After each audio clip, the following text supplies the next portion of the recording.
I'm Zia Yusuf. Let me tell you why I'm here. I love Britain.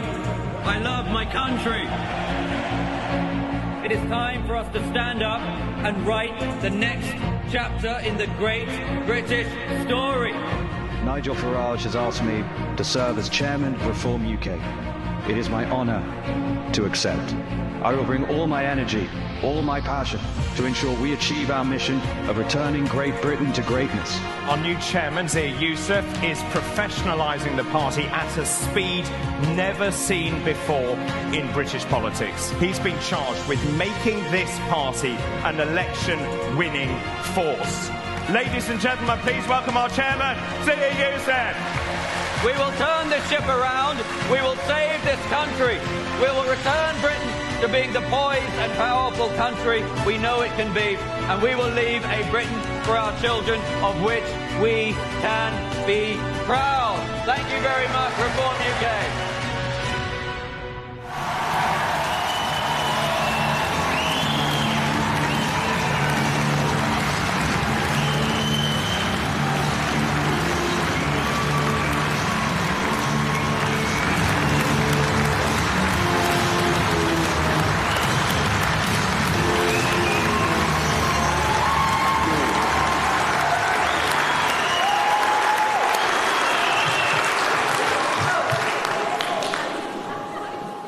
Hello, Reform UK!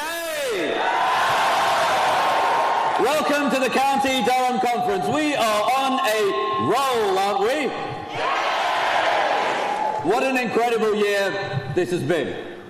A year ago, Nigel was enjoying what was a quite lovely retirement.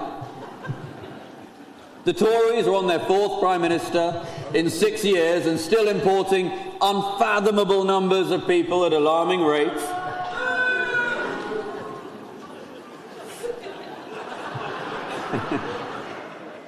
Reform was polling at 8%, rising fast under Richard's outstanding leadership, and there are about 15,000 Reform members.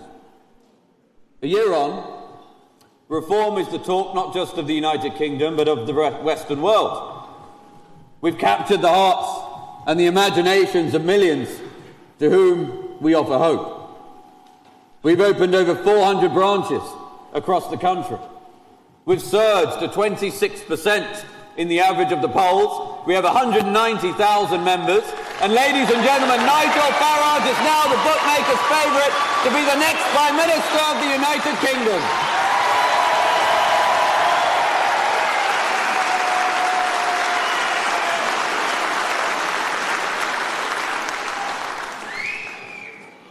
Now, it feels a long time ago now, but it was just a couple of weeks ago I was fortunate enough to be with Nigel in Washington, D.C., the weekend of the inauguration of a man named Donald Trump.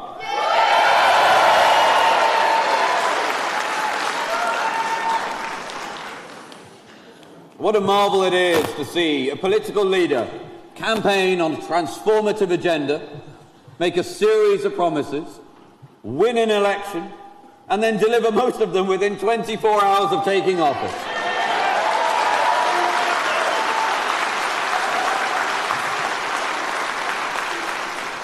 That signing ceremony was quite something. Now, despite the freezing cold, I can tell you, you could feel the effervescent energy in that city. This was beautifully encapsulated by an event that we attended, hosted by Pete Hegseth, who is the new US Defense Secretary. His vision, I can tell you, was such a tonic to the weak-kneed apologist gruel the British people have had to endure for decades. With extraordinary presence and charisma, he declared that the United States military, under direction from President Trump, would now revive the warrior spirit.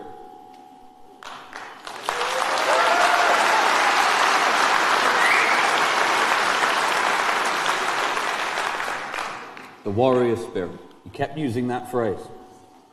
He said that war would always be the very last resort.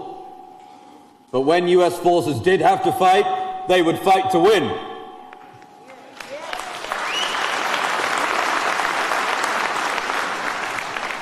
the confidence, the steely determination was something to behold.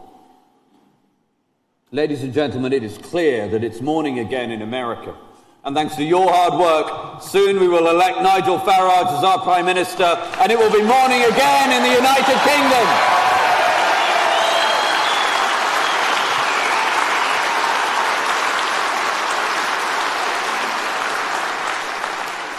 The United States is no longer sorry for their history, sorry for their strength.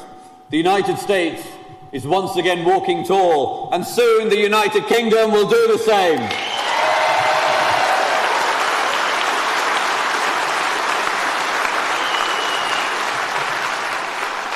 Because British people, we should be amongst the most prosperous people in the world. Instead, we languish 26th in terms of real GDP per person, even though we know we have so much going for us. 4 of the top 20 universities in the world are here. A large number of the world's finest engineers are here. If you're in any doubt about that, just go and look at the offices of DeepMind, or go and look around the Dyson Institute, or the factory making Rolls-Royce aerospace engines and nuclear modular reactors. We have a leading position in the world in financial services. We have the best possible time zone. So why is it that the British people get poorer every year in real terms? That's been the case for the last 2 decades. I'll tell you why. It's down to the appallingly incompetent and Britain-hating political leadership this country has endured for decades.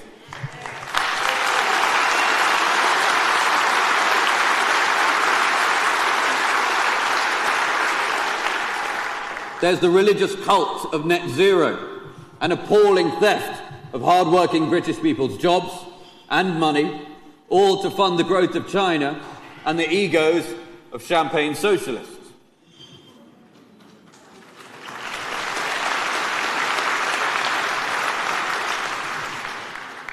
Speaking of which, I have a question for Mr. Boris Johnson and Mr. Ed Miliband.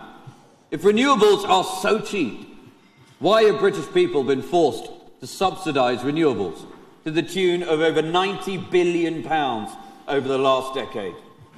That's £300 per household per year extra the British people have had to pay in their energy bills, out of their post-tax income, while they struggle to make ends meet. All to enrich renewable corporate shareholders. And given all they did was offshore the emissions to China and India, they did absolutely nothing to make the world cleaner. Make no mistake, this is one of the greatest heists on the British people of all time, and reform will bring it to an end.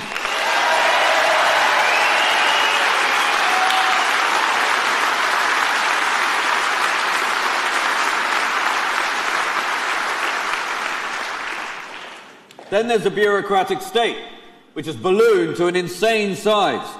500,000 people are now employed in the civil service, many of whom get to work from home on your dime.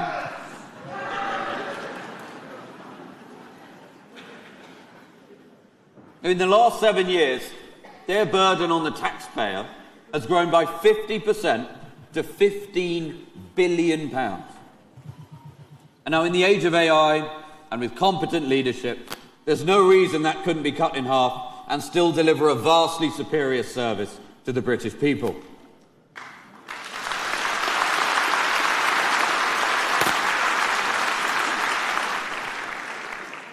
But ultimately, the problem with the bureaucratic state is much more pernicious than that. They act as a suffocating parasite, feasting on the dynamism and the hard work of brilliant British people. We have far too many regulators, and nowhere near enough buildings. Take the ridiculous announcements this week about a 3rd runway at Heathrow. Even if it does go ahead, Rachel Reeves says it'll be completed in 10 years.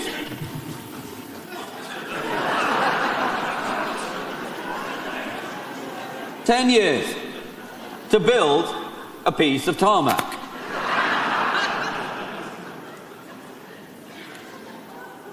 And the tragedy is that this is a country with an incredible pedigree in building unbelievable things. 175 years ago, Isambard Kingdom Brunel built the Royal Albert Bridge. It's over 2,000 feet long. It carries trains 100 feet above the water, and he built it in 5 years, in the 1850s. China builds runways in a year. China built their entire international airport in Beijing in 5 years. Britain has been captured by this parasitic bureaucratic class. And I'll tell you this, when Nigel is the Prime Minister, Britain will once again be the envy of the world for its beautiful architecture and ability to build at speed.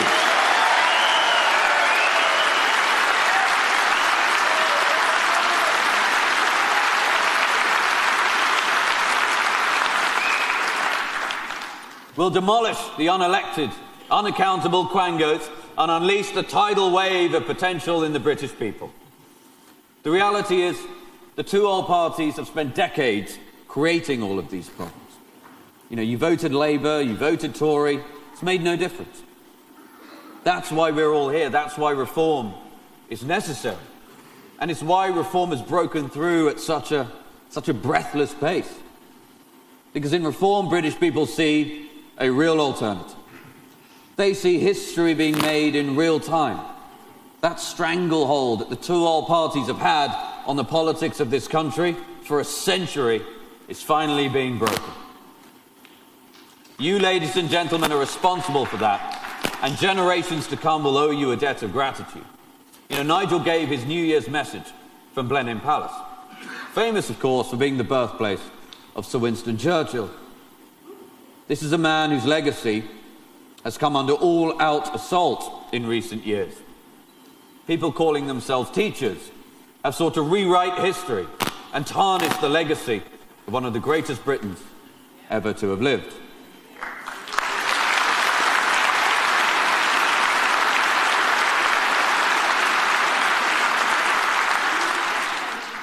But we've got some news for them. Their efforts are in vain, because we know his spirit lives on.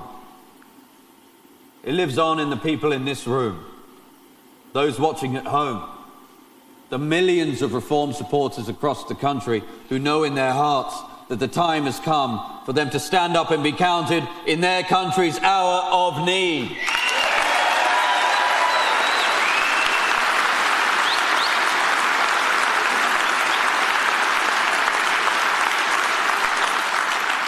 Because we see a future in which the United Kingdom, instead of being ritually humiliated, celebrates triumph after triumph, one in which national pride radiates through the kingdom because our people achieve astonishing feats in architecture, engineering, sport, literature, medicine, all aspects of human achievement, one in which families are bonded together and communities thrive, one in which young people feel fortunate to be a part. That is what reform will deliver. That will be the legacy of a reform government of the United Kingdom.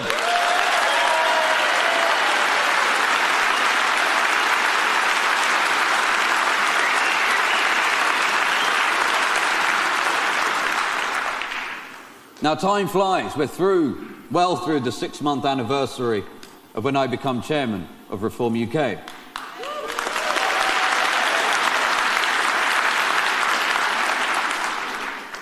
And we've achieved a lot together.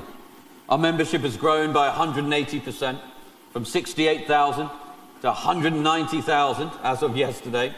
We've gone from no branches in the UK to over 400 branches across the country. We've gone from 14% of the vote share in the election in July last year to 26% in the average of the polls. But let me tell you this, ladies and gentlemen, in case anyone thinks that reform are in the mood to slow down, on the contrary, we are just getting started.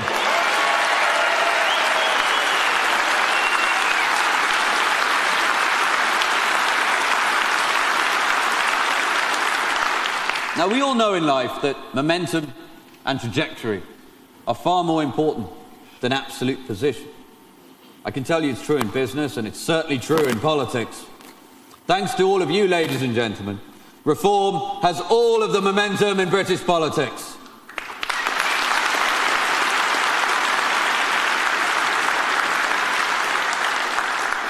And so terrified of reform's rise are the two old parties that they're now conspiring to cancel the English local elections in May.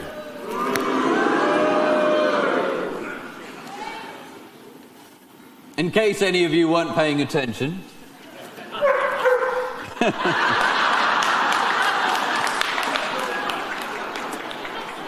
he knows. Labour have written to the counties and the unitary authorities that are supposed to hold elections, and they've asked them, would you like to delay them? Now, the vast majority of these are Tory-controlled. So what do you think those spineless, cowardly Tories did when presented with the opportunity to delay contact with their electorate? They said, yes, please. The Tory turkeys were offered the chance to cancel Christmas, and they eagerly snatched at the opportunity. Now Labour are deciding which ones to cancel. Well, regardless of how many millions of English people are ultimately robbed of their vote, we have a message for the two old parties.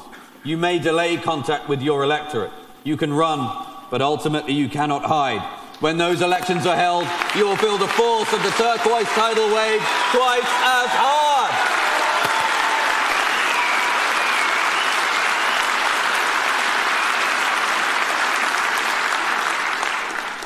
And is it a surprise that the areas which have requested the cancellations happen to be, by pure coincidence, no doubt, the ones in which reform support is surging the most? Does that surprise you, ladies and gentlemen? Well, you can harness that anger. Firstly, by signing our petition at letthepeoplevote.com. Send it to your friends. 180,000 people have signed it in the first 2 days. Make sure everyone knows just how scared the political establishment are. But make no mistake, we still have a huge amount of work to do. And this is why we must harness this anger in a productive way. That's why we need your help. We need you to step up and stand as reform candidates. You can go to our website and apply, and in fact, when you leave today, there'll be tables outside, so as you leave, you can speak to members of our team, speak to reform councillors, learn what the role entails. We also need you to volunteer and to knock on doors and to campaign for reform. Will you do that for us?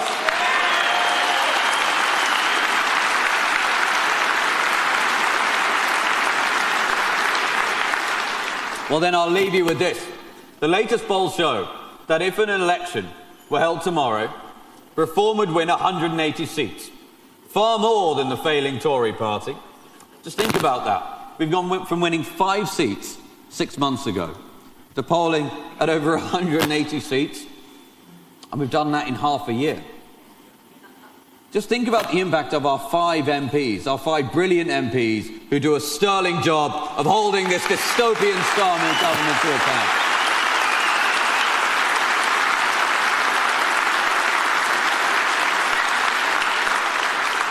Now imagine that multiplied by 36. Imagine 180 of them.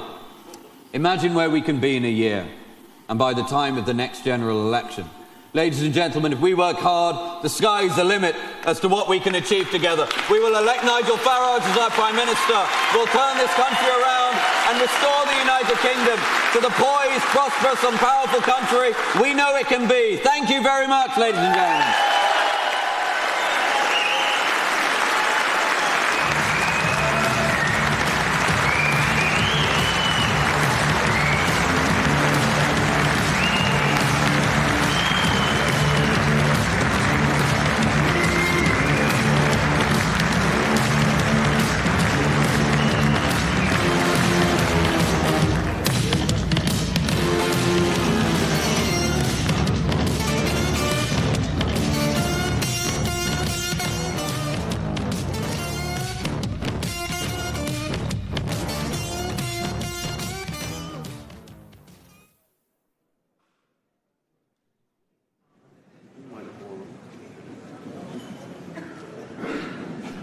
We on yet? Okay, that's it. Well, I got handed this down there. It's a big cornet. I didn't expect to have to hold it during the speech. So, Zia, thank you for those very true and inspiring words.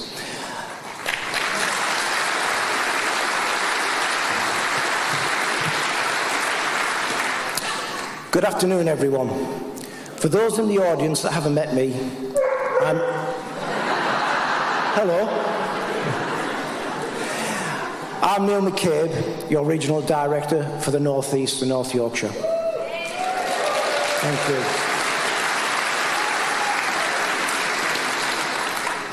Just so you know, I'm not doing the comedy. I'm leaving that to Rob and Andy, our very own Chuckle brothers, who are on after me.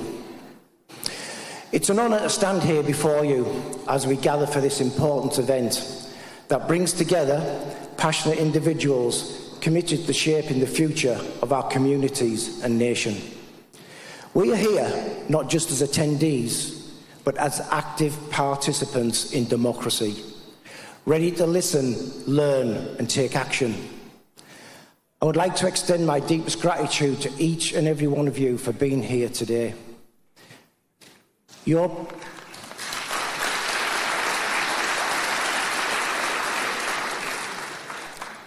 presence is testament to your dedication to the values and ideals that drive our party forward. I also want to acknowledge and thank our distinguished speakers who have joined us to share their insights, experiences and vision for a better tomorrow. We gather at a moment where leadership, policy and citizen engagement matter more than ever. Our speakers will highlight the challenges we face, the progress we've made and most importantly the path forward. Whether it's crime, our two-tier policing and justice system, the economy, our military, our farmers, national security and national infrastructure, net zero and the green agenda, the NHS, and of course, immigration. We will hear about real solutions that can bring about the change we all desire. This is more than just a gathering, it's an army of people's voices that refuses to be silent. So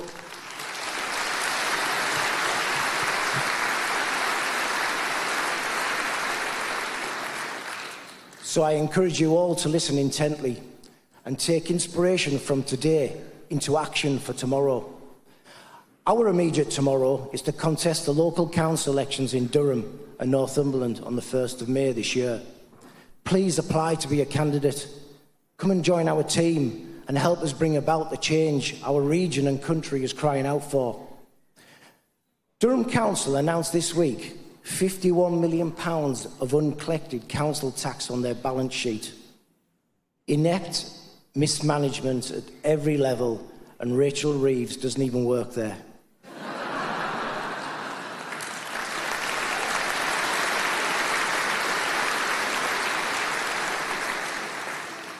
Northumberland, we will fight locally and nationally for our farming communities.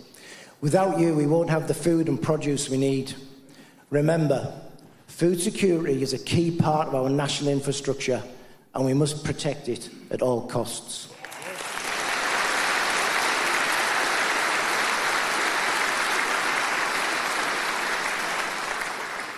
Anyway, that's enough from me. It's now time to introduce our first speaker, Reform UK Durham Councillor Rob Potts.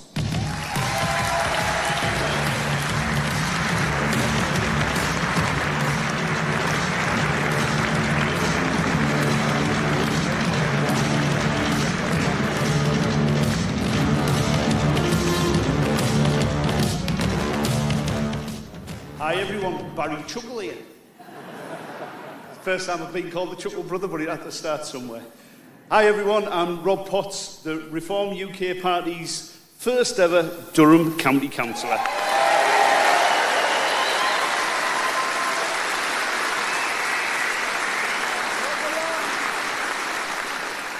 But as everyone in this room knows, I'm not going to be the only one for very long.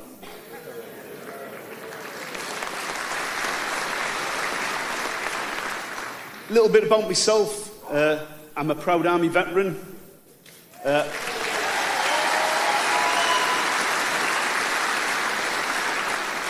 I served for 11 years in the military in such exotic places as Germany, where I saw the Berlin Wall fall, the Falklands, Belize in Central America, the First Gulf War, Eventually, I was posted to a not-so-quite exotic Catterick. And coincidentally, it was at that point I decided to leave the army and join Durham Constabulary. It's a bit of a mix of both. I was lucky enough to work in numerous specialist roles within the police, from tactical firearms to custody sergeant, working throughout our beautiful county, the country, and even in Scotland for one of the G5 summits. I've only been involved in politics for a few years, being a massive supporter of leaving the EU. I joined the Conservative Party, leave it,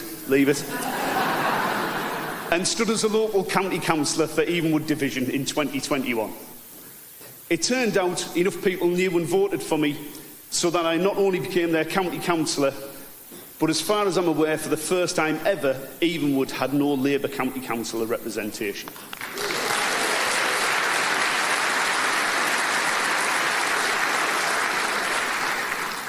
In fact, such was the mistrust of Durham Labour Group that they also lost control of Durham County Council for the first time in its history over 100 years.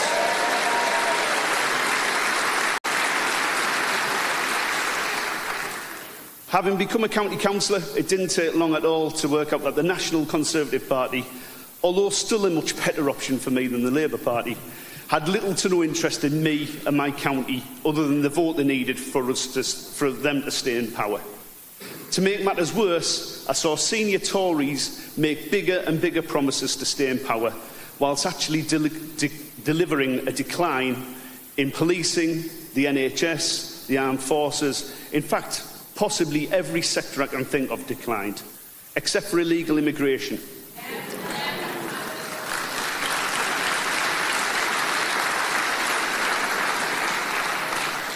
Illegal immigration seemed to rocket with impunity. Despite pledges to cut it down to tens of thousands a year, it instead rose to this week's scary estimates, with net immigration reaching 5 to 6 million people over the next 5 years. Yeah. During my time as a county councillor, I would speak to senior Conservatives who would tell me that because of them, we've got Brexit done. And then in the same conversation, they would explain to me how they can't deport murderers, rapists and criminals committing serious crimes of all types because the European Court of Human Rights wouldn't let us. They could never really answer my question though, so if you got Brexit done, how can the European Court of Human Rights stop us deporting killers, rapists and serious criminals? It doesn't make any sense, it really doesn't. Yeah.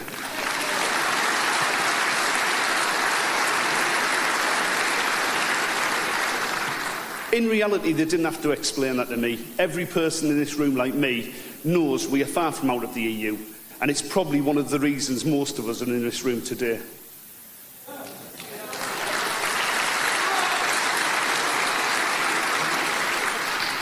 To make matters worse, it is blatantly obvious to everyone in this room that Labour intend, whilst telling us they have no intention of doing so, to tie us back into the EU as soon as they physically can. I don't like all this booing, you know. Being a county councillor has been a great experience, working to get funding into my local area for projects, local schools, play areas, refurbishing community centres after Storm Arwen, sporting clubs, getting muggers installed, Christmas light groups, even sending local kids to pantomimes is all very rewarding.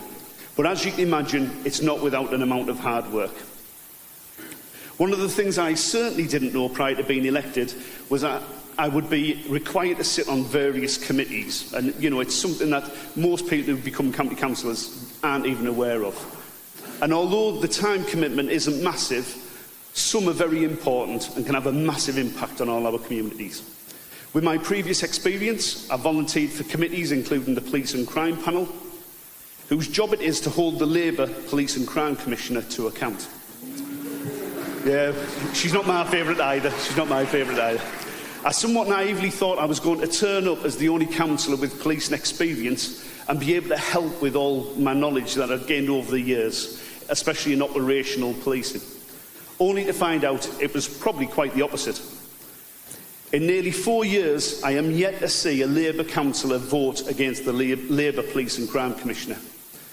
In fact, my specialist knowledge about such things as the not-needed £26 million custody vanity project that's been built in Durham, or being able to question people like the Deputy Police and Crime Commissioner, who it was discovered was given his job without it being advertised, or even being interviewed because he ran the Police and Crime Commissioner's election campaign, actually seem to be frowned upon when I question such things. Even following a damning ICSA report, that is the independent investigation into child sexual abuse, and Her Majesty's Constabulary's Inspector of Constabulary's damning report into child sexual exploitation in Durham, the Labour members of the panel toed the party line, and despite me calling for an independent inquiry, they instead voted through the original motion. It is disgusting. Because of this, not one person in Durham Constabulary or Durham County Council have been held responsible for allowing this to happen. Not one child has received justice, and those responsible are free to walk our streets to commit more offences against our children. And to make matters worse, within months, the then Chief Constable was given a 3-year extension to a contract by the Labour Police and Crime Commissioner Joy Allen to the tune of about £500,000. Joy Allen described the Chief Constable as inspirational in a press release. I'm not sure those children identified in those reports would agree.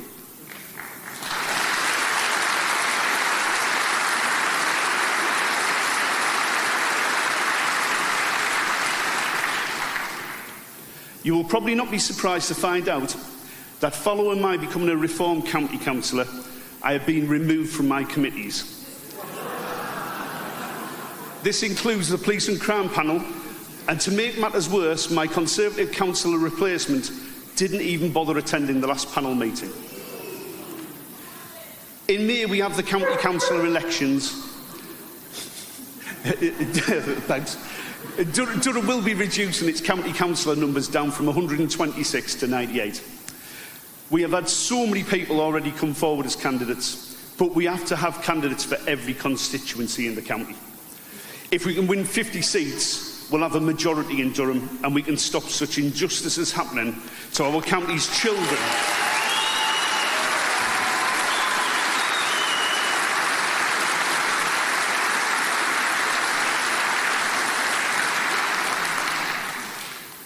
So never mind Rob Potts being the first ever Reform County Councillor in Durham. If the count comes quick enough, we could be the country's first ever Reform County Council.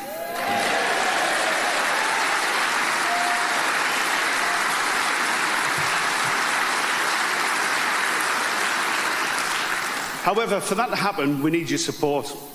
We need you. If you think you can be a county councillor, please get in contact. Contact your local branch. Phone me, email me, even grab me before I leave the building if needs be. If you don't think you can be a county councillor, and you don't think that actual is for you and that it's not a job that you can hold down, there are so many ways to help the Reform Party. Leafleting, canvassing, putting up a Reform poster in your window. But the most important thing, the most utterly essential thing is to vote on May the 1st and vote Reform. Thank you.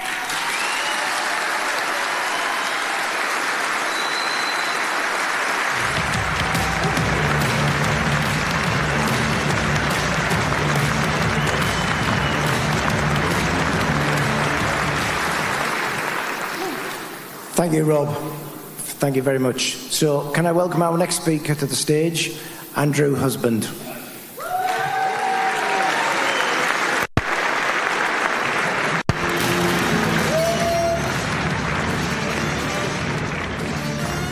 Hatley Spring, County Durham, Sunderland, North East England, welcome to our conference.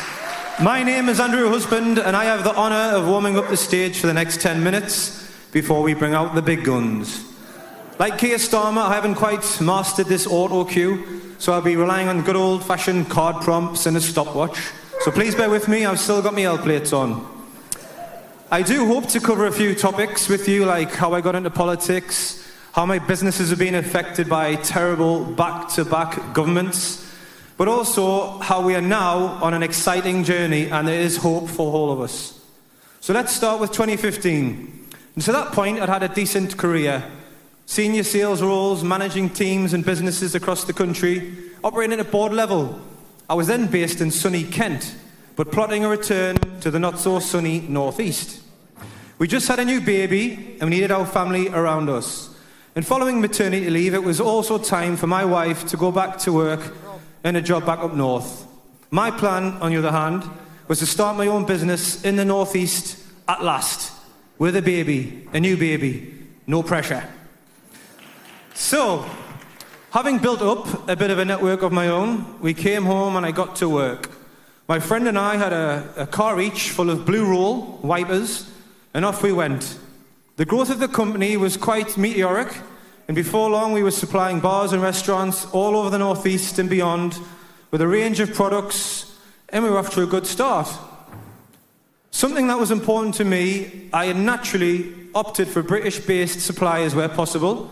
For example, buying our blue roll from Northumberland, our napkins from Kent, our chemicals from Lancashire, and so on. Product was good quality. We were dealing with suppliers in our own language. Service was instant and supply chain reliable, and as local as possible. Doing my bit for the environment, some would say. I was proud to sell British whenever I could. And after all, when I was growing up, made in Great Britain meant something. 2016, the referendum. This is what nearly got me interested in politics. Nearly. So we voted leave, and despite the polls, we woke up with quite a pleasant surprise the next morning. We'd actually won. But by now, Brexit for me was more about British produce and supporting British businesses. It was about having a refocus on British production, manufacturing. The country had lost its Made in Great Britain brand. My motto is quite simple. If you want to sell here and trade here, at least start producing here. Set up shop here. So that's forward to 2019. By now, I was interested in politics. I was now a member of the Brexit Party and wanted to get involved as a volunteer. We took on a local pub business, which became the North Durham Party HQ. My business was now supplying and running bars. Talk about putting your eggs in one basket. Anyway, it was quite exciting to be part of a movement to defend our democracy. It didn't take long for my involvement to grow. As more candidates were needed, I was selected to represent North Tyneside in the 2019 snap general election.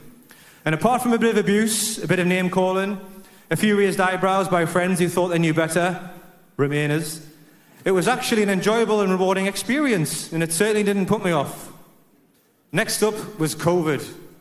We were now a recognised national dealer. We had several pubs and paying the wages of some 70 members of staff. We had created jobs, achieved multi-million-pound turnovers. I just wish I sold it then. Eggs in one basket.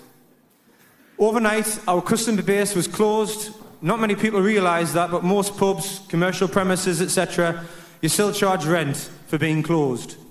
Businesses like ours were being decimated all around us. So much so that by 2022, the damage to the distributorship was beyond repair.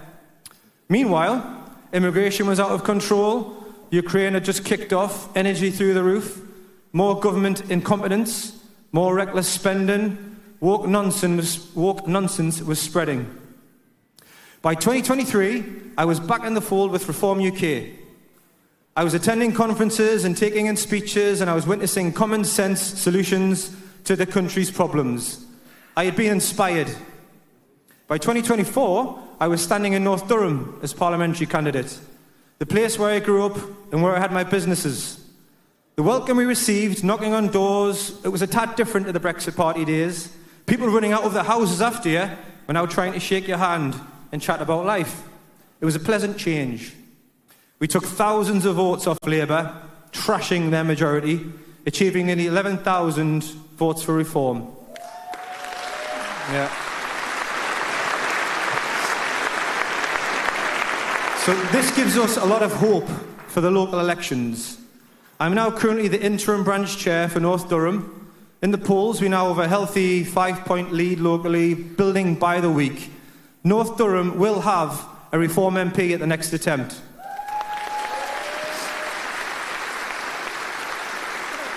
Thank you. We are seeing huge voters' remorse as this Labour government seems to self-destruct by the week. People are not getting what they voted for. Scandal after scandal, lie after lie, more betrayal. These local elections are like our referendum. We need everybody here to remind friends and loved ones to get out and vote. This is no longer just about local issues. Chelsea Street is barely a town I recognise now, and that's my hometown. Elsewhere, as mentioned, elections are being cancelled around the country. 9 million voters won't get the opportunity we have. We are living in sad times. The only way we will get real change is by having a reform takeover of County Hall.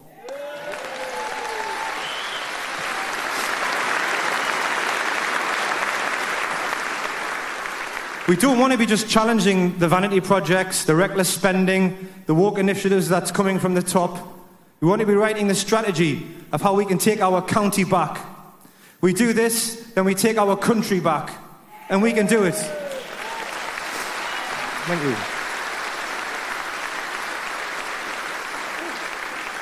We are in the Last Chance Saloon, and my message to you is support local businesses where you can.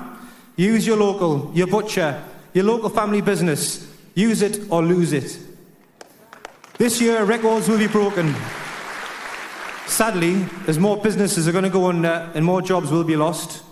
In reality, everybody is feeling the pinch. Just look at energy at home. My goodness. I put the heating on to take the edge off, and the wife's on the app turning it down. She's even started taking the batteries out of the Hive controllers on the wall. Can I just say, by the way, when I wrote this speech, she wasn't coming. She's down there somewhere now. So I'll not be getting away with that. To be fair, though, she hates being ripped off. We all do. The last 4 years has gone in the blink of an eye. Let's hope the next 4 years does as well. Yeah.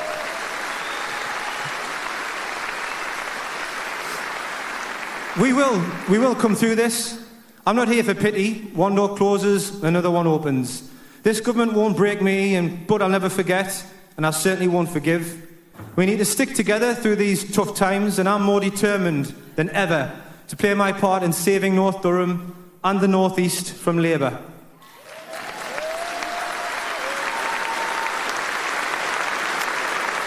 More determined than ever to help Reform become the next government. More determined than ever to help make Nigel Farage our next Prime Minister. We can do this together. Thank you very much, everybody.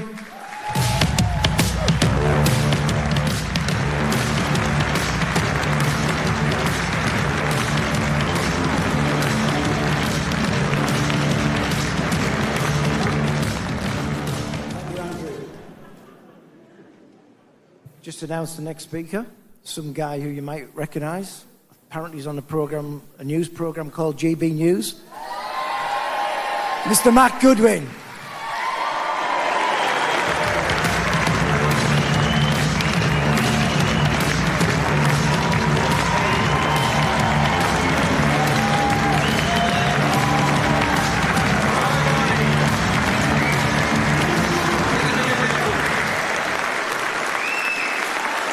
Good to be with you.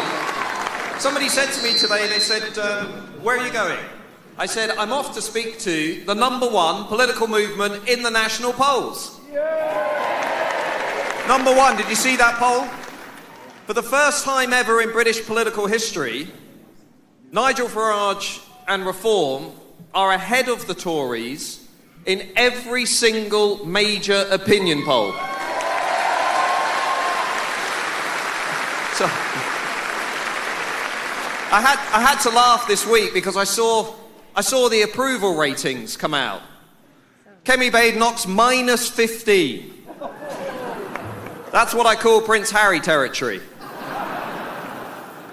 Keir Starmer is -35. That's what I call Meghan Markle territory.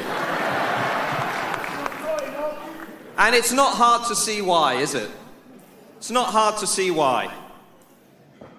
If you look at why people are voting for Reform, the #1 reason is we want to lower immigration.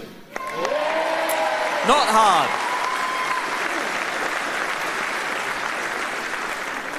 We want an end to this extreme policy of uncontrolled mass immigration. Very simple. I don't know if you saw this week, Priti Patel gave an interview in which she was presented with the graph of what the Tories did when they were in power, what Boris Johnson did. And she said, well, it's great. We had 1 million people come in and they're high skill. I don't know what Priti Patel is drinking. Strong stuff. What the Tories have done to this country is the opposite of what they're telling this country they've done. What they did, and we need to be clear about it, they flooded Britain with low-skill, low-wage migrants from outside of Europe, from culturally incompatible countries.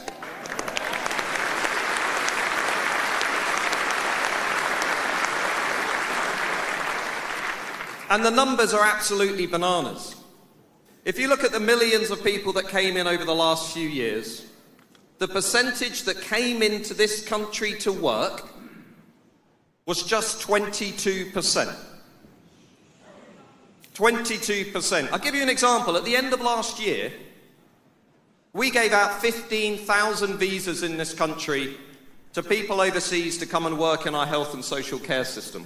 15,000. We gave 60,000 visas, 60, to their relatives. 60,000. So when I see Tories saying that they've reshaped the country around high-skill immigration, I say they are lying to the British people.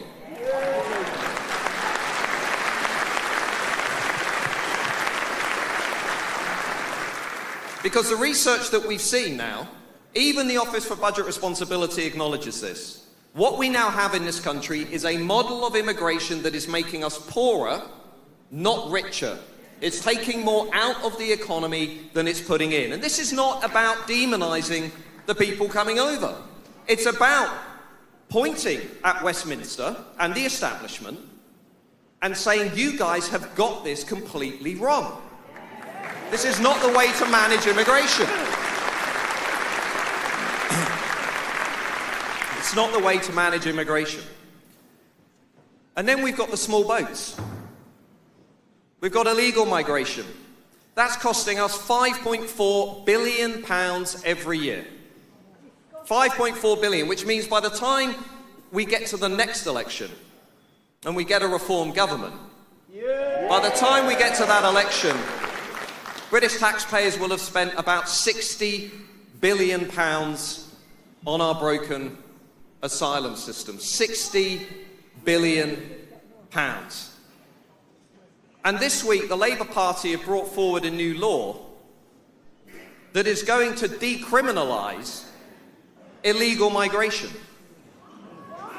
So what they're going to do, you have to be very clear about this, because when Keir Starmer says he's smashing the gangs, what he's actually doing is he's removing a previous duty which was brought in under the Conservative government to detain and deport illegal migrants when they arrive in this country. That's going. He's creating a pathway to citizenship for illegal migrants, on top of all of us spending £3,000 every day for clothes and accessories and cash cards and all the rest of it. What he's also doing is removing any active deterrent that we had for illegal migration. The Rwanda scheme, it wasn't perfect, but that's gone. And he's replacing the active deterrent with more incentives for people to come. And you might as well put a neon sign on the White Cliffs of Dover saying, come on in, we're a soft touch. Absolutely outrageous. Absolutely outrageous.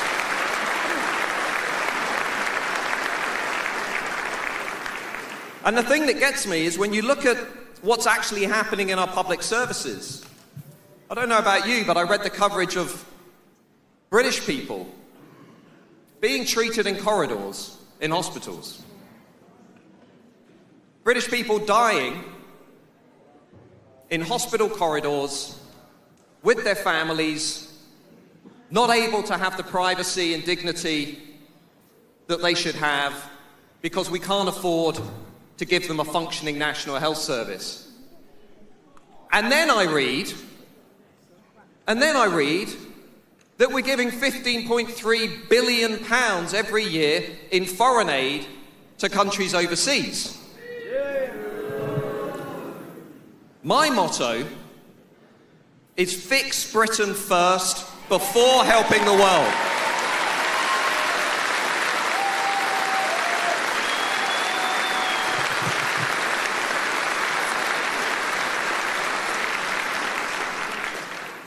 You know, we just smashed British pensioners in this country to save £1.5 billion, okay? We're wasting £5.5 billion a year on our broken asylum system. We just smashed British farms to save £500 million. We're sending £500 million to farms in Africa and South America. It's completely mind-boggling. It's insane. It's got to stop, and it will stop. But one of the things that really hit me hard this week were those numbers from the Office for National Statistics about what's going to happen over the next 10 to 20 years in this country if we don't change course. And this is the government's own forecast. By 2032, another 5 million people entering Britain. By 2047, another 10 million. Immigration is the only driver of our population growth. And if you look at what that means by the year 2050, which isn't that far away, 25 years, according to a colleague of mine, it means that by 2050, more than 1 in 3 people on these islands will have been born overseas. We're going to see a level of change that is going to make the last 20 years look like a walk in the park. And nobody ever voted for this. Nobody voted for this. Nobody voted for mass immigration. Nobody voted for broken borders. Nobody voted for woke ideology. Nobody voted for this. The only people who support it are the elite minority in London, Oxford and Cambridge. That's it.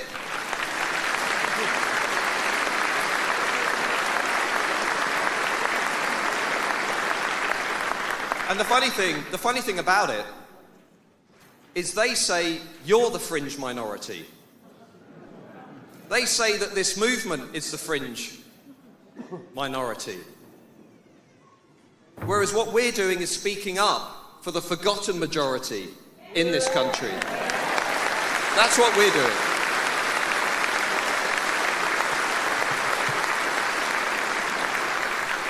And you saw it with the rape gangs.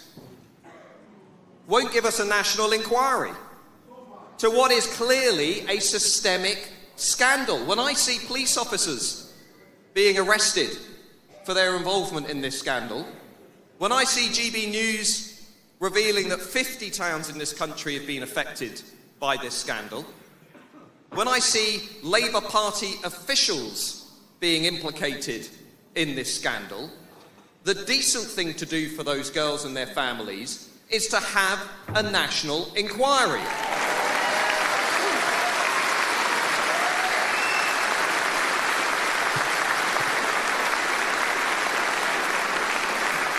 And we're not the only ones who think this. You look at the polling, 75% of Brits want a national inquiry. We are the forgotten majority. 75% want to see an inquiry into what will come to be seen as the most horrific scandal in our national history. But I'll tell you something else. I wrote this a year ago. I said, if you're a foreign national or a dual national and you're convicted of raping our kids, you should be thrown out of the country.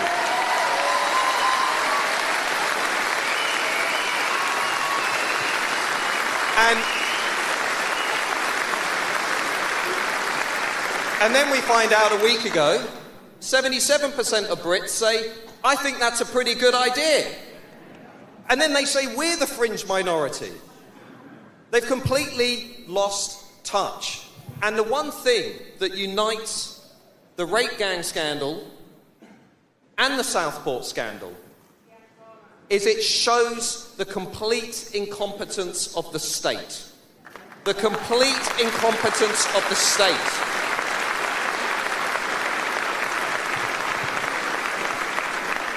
And the fact that it involves so many of our children is what I find so horrifying.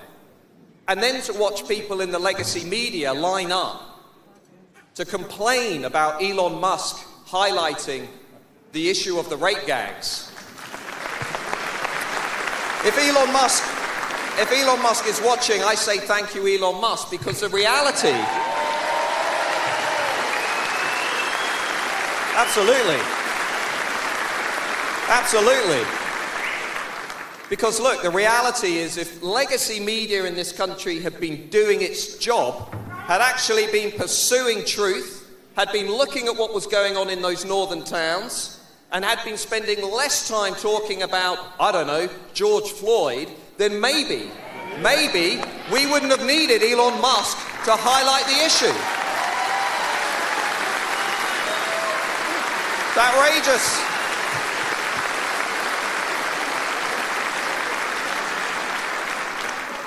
And then we get Keir Starmer. I mean, definitely the worst Prime Minister I can remember. Without question, Keir Starmer. I mean, I've got a question for him. Who isn't far right today? Everybody's far right. You talk about the rape gangs, you're far right. Did you see the Home Office document a week ago? If you talk about the rape gangs, you're far right. If you talk about immigration, you're far right. If you spread what they call misinformation, you're far right. I'm confused. Who isn't far right in Britain today? I think everybody is. And the trick is, what they say is very interesting. They say, you're misinformed. If you ask questions about these issues, they say, you're misinformed. How much is immigration costing us? No, you're misinformed. Is it driving crime? You're misinformed. What's the impact on welfare? You're misinformed. Who's this guy, Axel Ruda-Cabana? You're misinformed. What's behind the rape gangs? You're misinformed. And the worst bit is they say that while hiding information from you. That's the worst bit. Thankfully, because of the work of Reform MPs, we're now beginning to get a sense as to what that information really shows. We know now, thanks to the work of Reform MPs, that foreign nationals in this country are more than twice as likely to be arrested for crime, more than 3 times as likely to be arrested for sexual offences. We know that mass immigration is costing us more, it's taking more out than it's putting in. And I have a message for Keir Starmer. If you're that worried about misinformation, why don't you just give us all of the information and data that you have, and let's have a look at it. Let's have a look at it.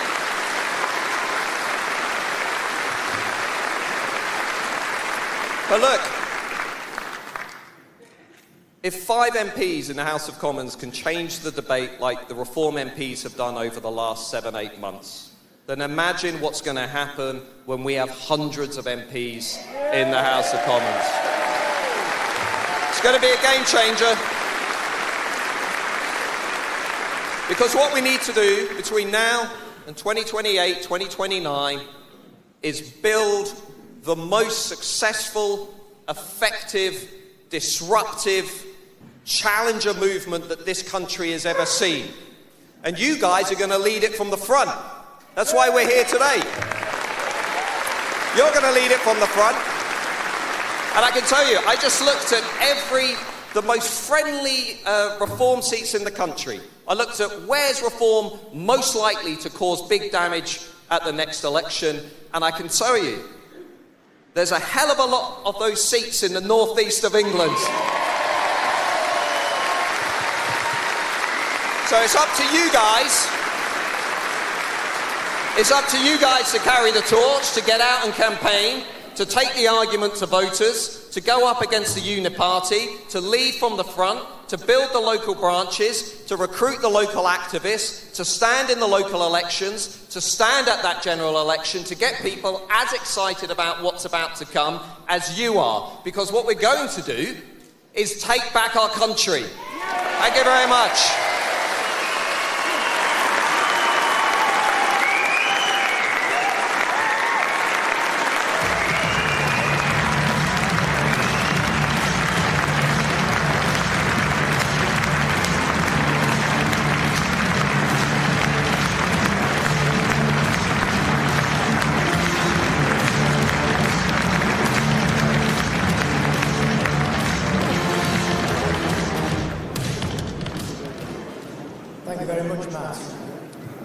I would like to welcome to the stage a lady whose smile lights up the room, the mayoral candidate for Lincolnshire, Dame Andrea Jenkins.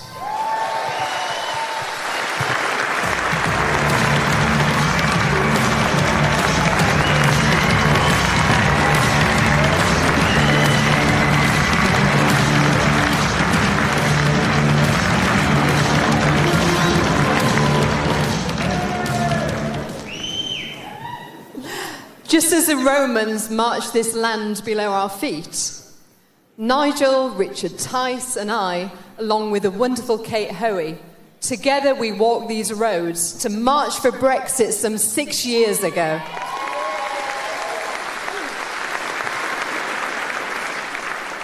Now, was there anybody in the audience who was there with us?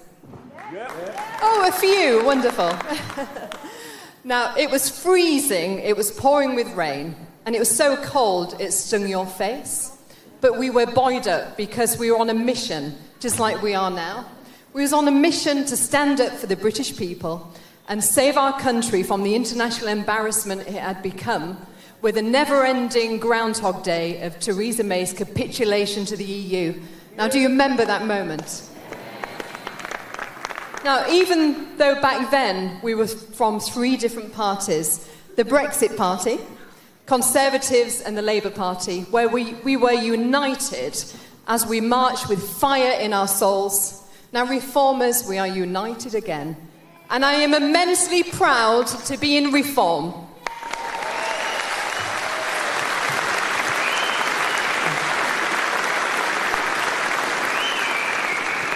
I am home at last, with people I respect and people who share the same vision, just like yourselves.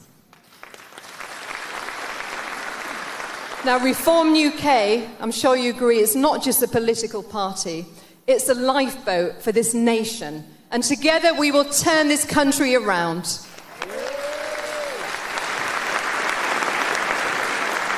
We are the party of the brave, and I've got no doubt whatsoever, that Nigel Farage will become our next Prime Minister and save our great country.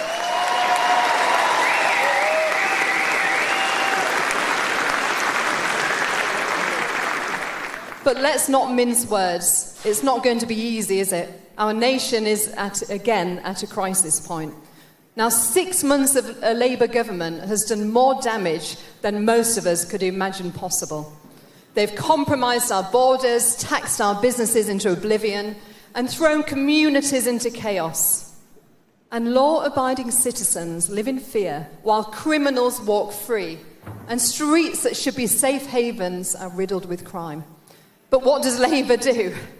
As they always do, they're looking at British people expressing their opinions while letting out real threats into society. It's so wrong, and we are sick to the back teeth of the Labour government, and we must kick them out.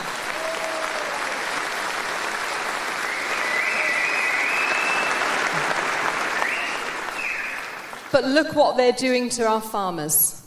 Now, not only are they attacking them with the abhorrent farm tax, which, by the way, I don't believe in inheritance tax. I'm a parent. I believe you should work hard, pay your taxes, and everything I do is for my 7-year-old son, Clifford.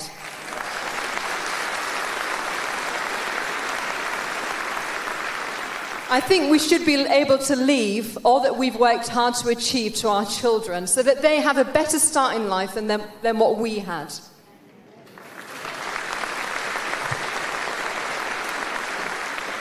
But back to the farmers. Not only are Labour damaging their livelihoods, they are planning to desecrate our countryside with solar farms.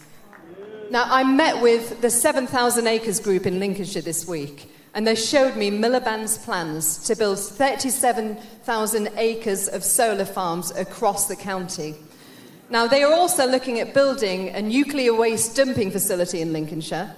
Now, this is all insane to me because Lincolnshire is the breadbasket that feeds Britain. Yet Miliband is threatening the food security, but for what? In the pursuit of net zero? Now, both Labour and the Conservatives, let's face it, to them, net zero has become a religion. Now, I spoke out in Parliament so many times pushing back this when I was a Conservative because I could see what was going to happen to our great country.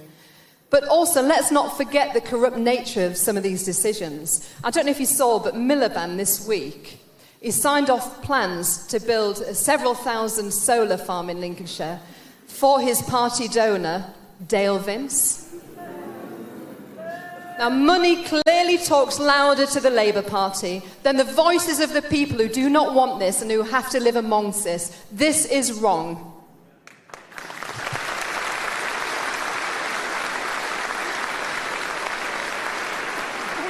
Labour are not the party of the people. We reform are.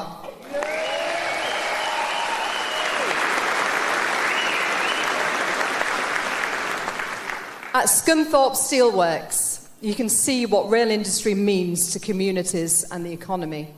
Now, the site has powered Britain's progress for generations.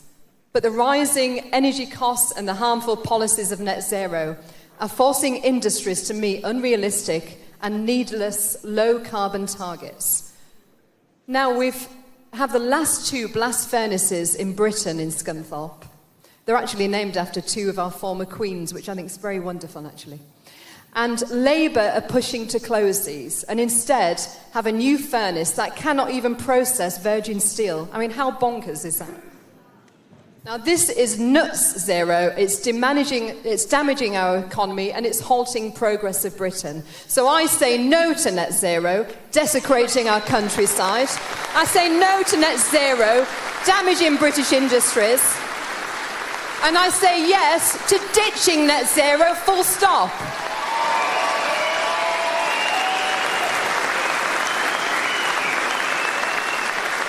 Let's get Britain building and manufacturing again.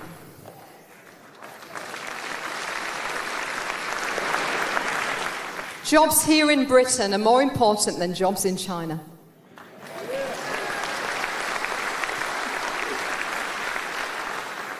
Now, yesterday, it was 5 years since we left the EU, and I was one of the MPs who told Theresa May to resign with her bad Brexit deal, fought against all the Remainer MPs, and to think that we had to do that to actually honour the democratic vote. Now, Boston, where I was yesterday, where GB News was, it's got the highest Brexit vote in the country. Now, I used to live in that town and represent it as a councillor. But if you look at Boston now, the town has changed beyond recognition due to migration. I spoke to local residents who share their frustrations about the living conditions that they now face. They describe walking down the streets and witnessing antisocial behaviour. And pensioners, I mean, they've been punished enough by Labour, but they don't even feel safe to go into their own town now. This is wrong.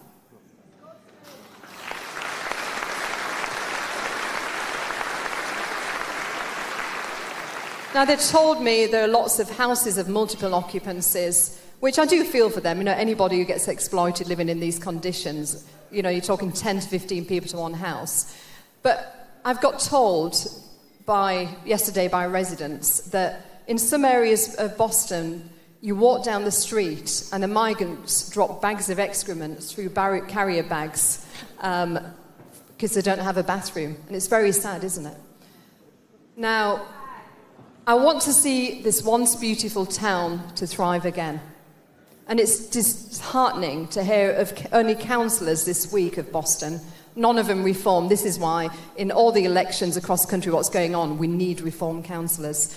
they are awarding themselves a 400% pay rise in Boston when communities are struggling. Now, this is not the leadership that they deserve. We need true representation who will prioritise the needs of people above their own interest. But you know, the good news? We have Richard Tice as a Reform MP in Boston. We finally have someone who listens and fights for the community. And you know, it's been decades since we've had a voice like Richard. He actually listens, he fights, and he believes in Britain. Now, if I'm elected as the Mayor of Greater Lincolnshire, together we will work to fight for the people of Boston to be heard. Now, I'm incredibly honoured to be the Reform candidate for the Mayor of Greater Lincolnshire. I've had a footprint since childhood in Greater Lincolnshire. I went to primary school in North Lincolnshire, secondary school, college. I graduated from the University of Lincoln, and I lived and worked across wider Lincolnshire, became the first Lincolnshire County Councillor, the first Conservative there to be elected in Boston North West. Now, I hope you agree, my record as an MP had shown I always put people ahead of politics. And that is what every person in Reform does. Right from Nigel, the MPs, Zia, and everybody in this room. Lincolnshire's been let down by the Conservatives, and as a Conservative candidate who's standing in the mayor race, do you know, he's a nice enough chap, but he is a leader of one of the local councils, and he raised taxes. He employs diversity officers, which I'd like to get rid of.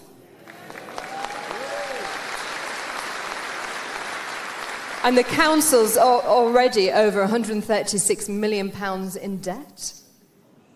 Now, there needs to be a shake-up of the status quo. We need to metaphorically kick that door down. Now, the first thing I will do, if elected in May, is set up the Doge Lincolnshire. Now, just as Elon is doing in President Trump's government, with his Department of Government Efficiency, I will look at every public sector contract, I will look at the tendering process, and I will root out woke waste.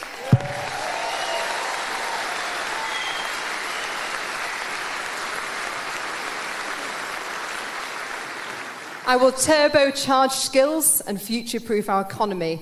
I'm going to be setting up an industry-led skills board. I will seek inward investment. We've got a great AI defence sector there, and I want us to lead the way globally. I want to ensure farmers and the steel industry have the skilled workforce that they need to thrive. And I'll be unleashing a STEM skills programme for young people, where even young people at this height can learn how to do coding at that young age. I will ensure that businesses have a strong voice and that they have the support that they need through a county-wide business association. And I have a plan to get Lincolnshire moving, improve infrastructure, and have a transport for Lincolnshire. Just like they have in London, we want a transport for Lincolnshire. And I'd like to see that mirrored right across the country, even here.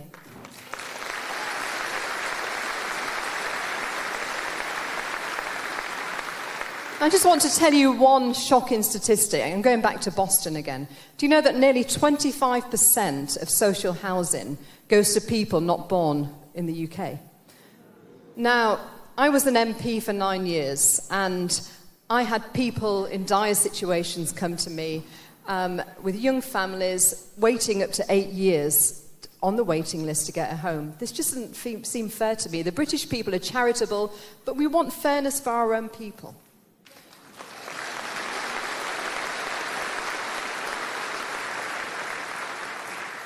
At the heart of my manifesto, I will be prioritising local Lincolnshire people.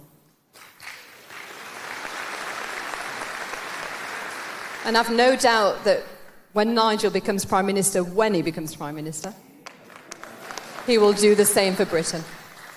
Now, with my Lincolnshire Fair Share campaign, I will take the fight to national government, this abhorrent Labour government. But another thing I'm doing as well, do we have any veterans in the audience? I'll take my hat off to you. Now, in Hull, they have Homes for Heroes, and they have just planning to have a veterans village. Isn't that wonderful?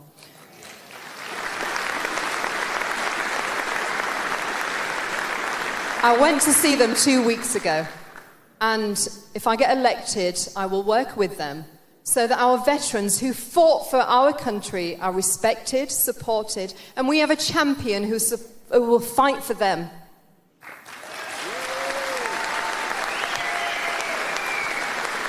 We will have a veterans village in Lincolnshire. We also need to ensure that Lincolnshire's flood defences not only protects local people, but the food security that feeds Britain. Now, the Environment Agency have gone far too woke, and we need to push powers back to the Drainage Board so we can once again dredge our rivers. I mean, this is common sense, surely. But most importantly, I will be the voice of common sense. And I want to invoke that spirit of Lincolnshire, the spirit of self-belief, just as Nigel and all of you are doing here today. We will save Britain. Thank you.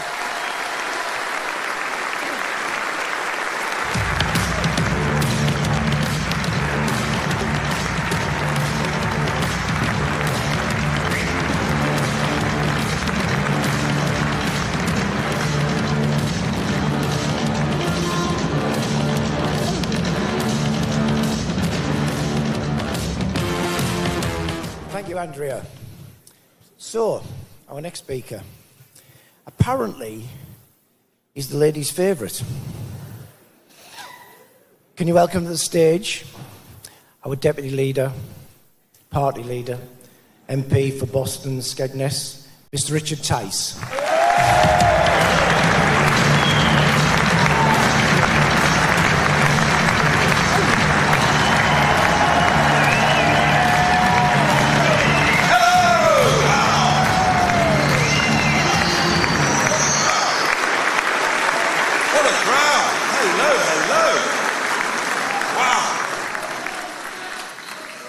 Fantastic. Anyone here for a party?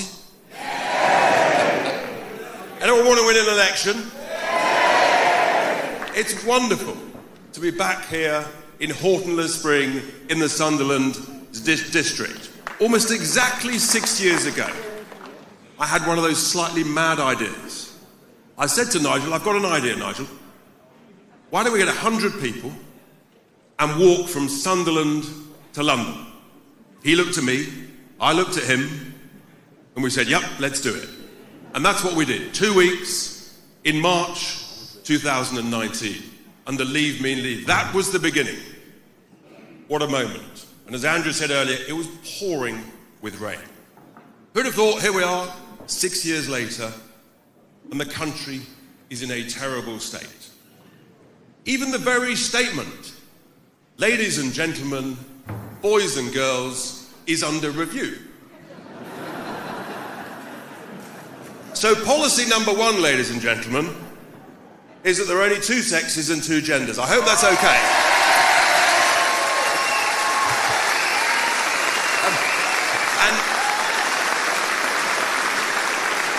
And we don't want this ideological claptrap taught to our children.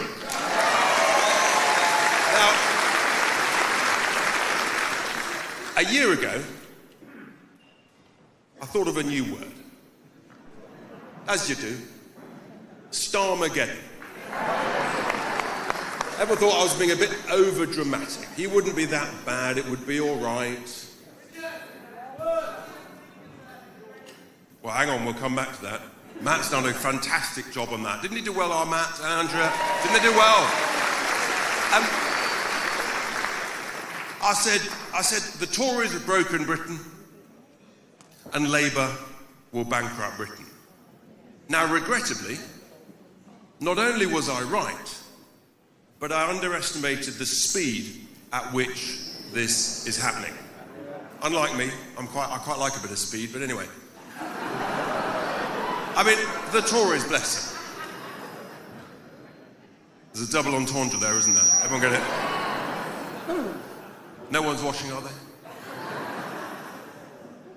I mean, seriously. So what do the Tories do? They had that great opportunity to get Brexit done, and they made the 5 cardinal sins. They raised taxes, They put ever more daft regulations. They increased wasteful government spending. And then they lied to us the biggest lie of all. They said they were going to control immigration. Well, that's a bit of a joke. And then the fifth one, net stupid zero. Now, just before I came on stage, folks, I looked, as I do, at the BBC website. You won't believe this. It's on the BBC website today. I mean, I don't know about you, but I'm a bit confused. Could the UK actually get colder with global warming? What the hell's going on? Seriously. I mean, this stuff's nuts. Net stupid zero. Those 5 sins the Tories imposed on us. And then, of course, Starmer comes in, it'll be fine, he said. Integrity, transparency. So the Tories made us all poorer. But are Labour making us any better off? Not at all. I mean, have they made pensioners better off by stealing your fuel allowance? Have they made the farmers better off? Are they making businesses better off, employing people? Who's getting better off under Labour? Oh, I know. Yeah, a few union train drivers, that's about it. Everybody's getting poorer. Under our good friend, Rachel. Now, you might know her as Rachel from accounts. Actually, she's Rachel from complaints. Here we are, there she is. There she is. There's our Rachel. Look, she's doing her best, but she's a bit confused. We're not quite sure what her qualifications are. I'm not sure she is too. But this is the point. The Tories made us worse off, and Labour are accelerating the job. Well, we like a bit of Carlsberg. They touch the bits that other parts don't reach, don't they? But seriously, they're raising taxes, ever more daft. Hang on, sir. Very kindly. Now, the legend's coming after me. I'm the warm-up act. More taxes, more regulation, more wasteful government spending. And that brings me to my favourite. Now, some of you might like bats. I'm not a great fan of bats myself, but it doesn't really matter. How much do you want to spend, folks, on a bat shed? A grand? 50 quid? Any other bids? I've got 50 quid here on the left. Anyone want to spend £1 million on a bat shed? Come on, you're a bit stingy over here. Do you want to spend 10 million on a bat shed? I've got news for you, folks. How about they spend £100 million of your money on a concrete bat shed? I mean, it's so ludicrous you'd think it's April the 1st, but it's true. On HS2, they're spending £100 million on what I call the batshit bat shed. I mean, you couldn't make this stuff up. The lack of accountability. And the boss of HS2, who's responsible for this, no apology. He said, I'd do it again. And this is what they're doing with our money. And then Labour think it's a good idea to spend £22 billion on a carbon capture technology that even the Green Party, in their infinite wisdom, says they don't want because it doesn't work. Then also they want to send about 10 billion on overseas climate aid. Well, climate change. Well, according to the BBC, that's in question now. So, you know, this stuff is not very smart. Absolutely ludicrous. What else do they want to say? Oh, I know. We've got some great islands called the Chagos Islands. Why don't we give that away, a very valuable freehold? Normally when you sell a valuable freehold, someone pays you for it. No. Under the Labour Party accounting system, with Rachel from accounts, we're going to send them 9 billion quid of your money. They don't care. This, ladies and gentlemen, is why we are all getting poorer. And that's before you meet Red Ed.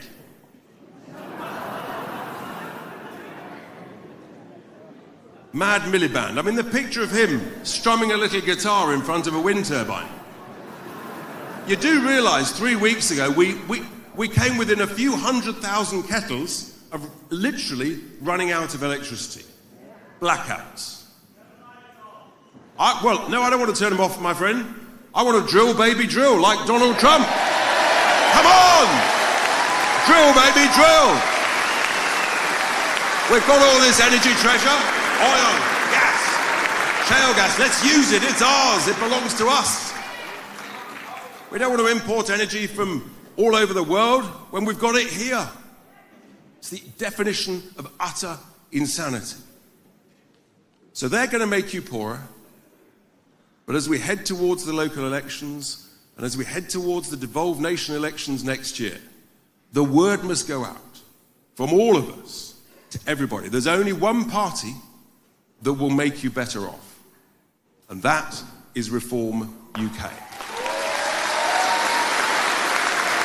Does anyone here want more money in your pocket? Let's hear that again, because this is important, folks, and this is the message. Do you want more money in your pocket? Do you want to be better off?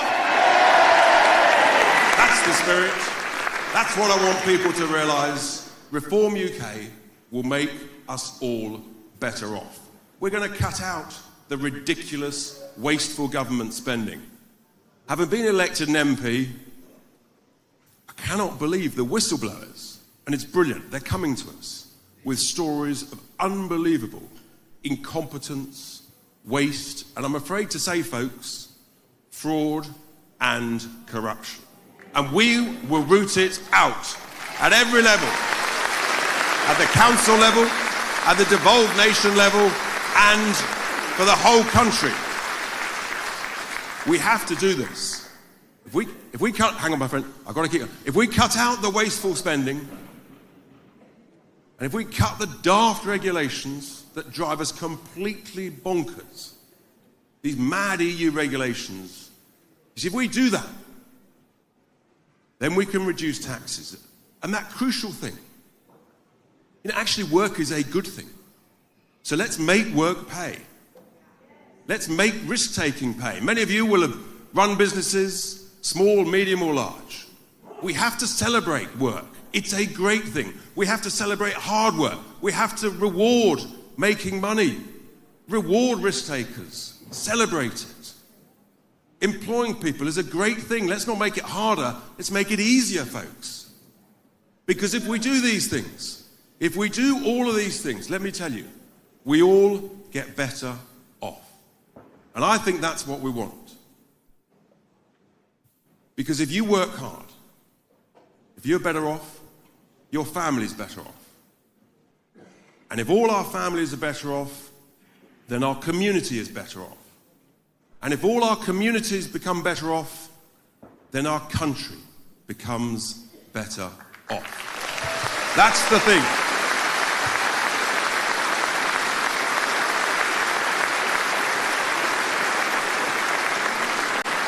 Family, community, country. Nigel will talk about it later. But all of these things, we need to be better off. And only Reform UK can achieve that. And of course, the final big one. I mean, net zero. It is the greatest act of financial insanity ever imposed on a nation by the Wallies in Westminster.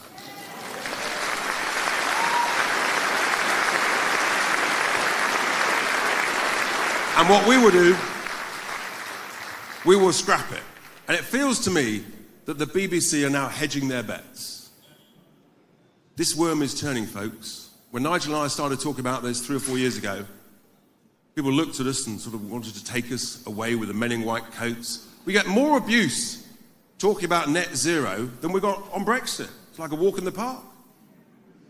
But once again, it turns out we're right and the establishment consensus is wrong.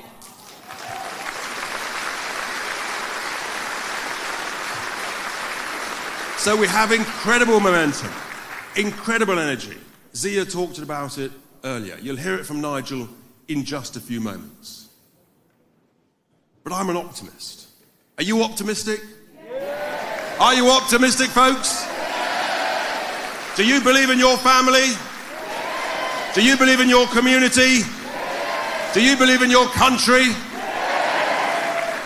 Then let me tell you, as I conclude, this country's in trouble. We're in serious trouble. You cannot keep spending more than you earn and think it's going to end well. If you spend more than you earn at home, you go bust. If a business keeps spending more than it earns, it goes bust. And I'm afraid to say, folks, that if this country of ours keeps spending more than it earns, we're going bankrupt as a nation. And that's why only Reform UK can save Britain. So, I sense it here, I sense the energy, I sense the momentum. You're seeing it in the polling, but we're just warming up. We're just getting going. It's about enthusiasm, momentum, excitement, belief. Do you believe we can win the next general election? Come on! Do you want to make Britain grow again? Come on! Do you want to make Britain great again? Thank you very much. Then welcome the next Prime Minister of the United Kingdom, Nigel Farage.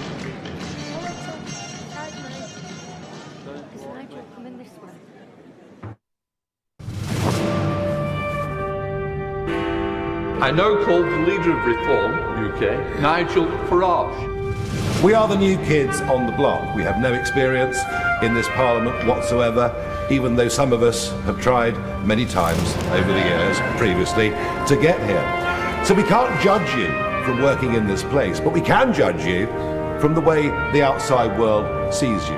Believe me, folks, this is just the first step of something that is going to stun all of you.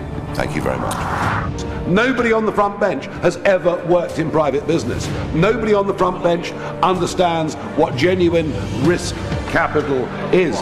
Hard work is the only way anybody succeeds individually, and hard work is the only way we're going to have a chance as a country to turn any of this around.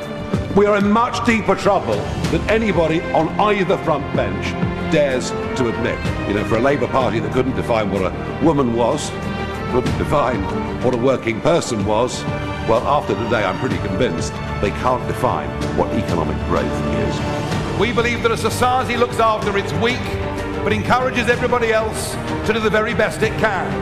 We don't care about skin colour, we don't care about orientation, we care whether you share the values of this country. We care whether you obey the law, and we'll judge you on who you are. We'll judge you on who you are as a person. Isn't this what everybody wants? Is that what we're going to fight for? Can we make history? Are you going to be part of it? Thank you very, very much indeed.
be here in Horton-le-Spring in County Durham. And the last time I came, I said there was no doubt that this is the friendliest part of the country.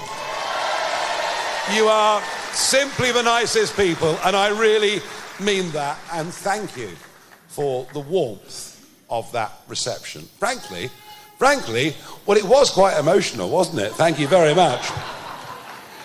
I'm here today at a pretty extraordinary time in British politics.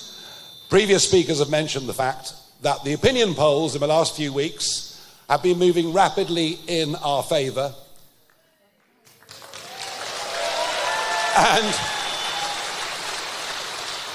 And Westminster can't quite work out what's going on. They're in a terrible state of confusion.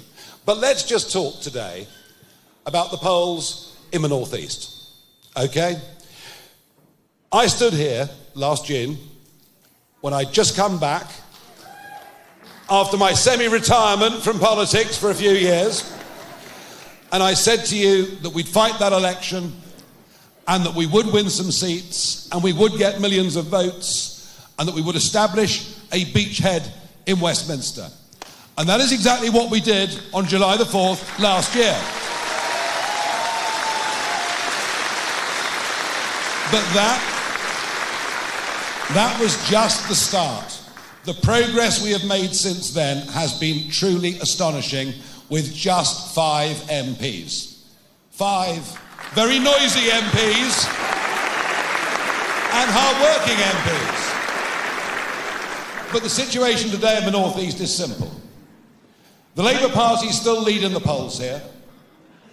We are second in the polls here. But here's the key point. Here's the important point. Not only are we second in the North East in the opinion polls right now, we are 10 points ahead of the Conservatives. So, Labour may well have taken the North East for granted since the end of the First World War. And the Conservatives occasionally, in elections like 83 or 2019, win a handful of seats. But what I'm talking about here, over the course of the next 4 years, isn't winning a handful of seats. Indeed, the opinion poll today says we win 5 seats in the North East if the general election was held tomorrow. No, I'm talking about something much bigger, something much more ambitious than that. Because I actually believe, and I think you know, that in their hearts, the vast majority of people living in the North East believe in the same values that we as a party believe in. We believe in family, community and country.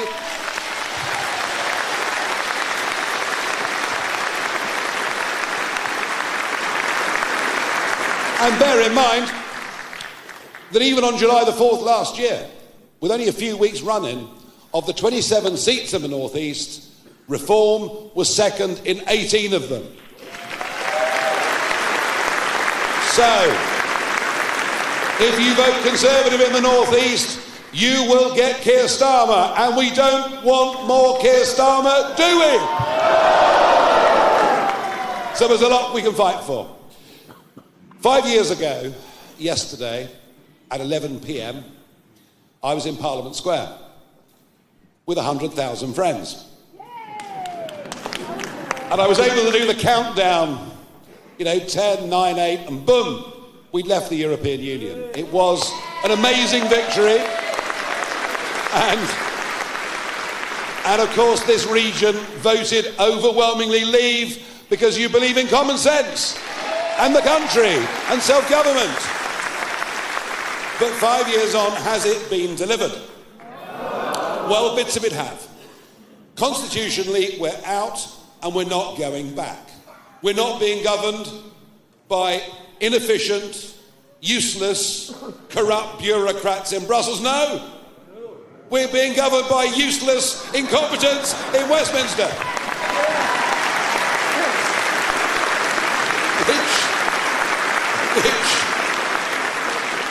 And in some ways, that was the point of Brexit, wasn't it?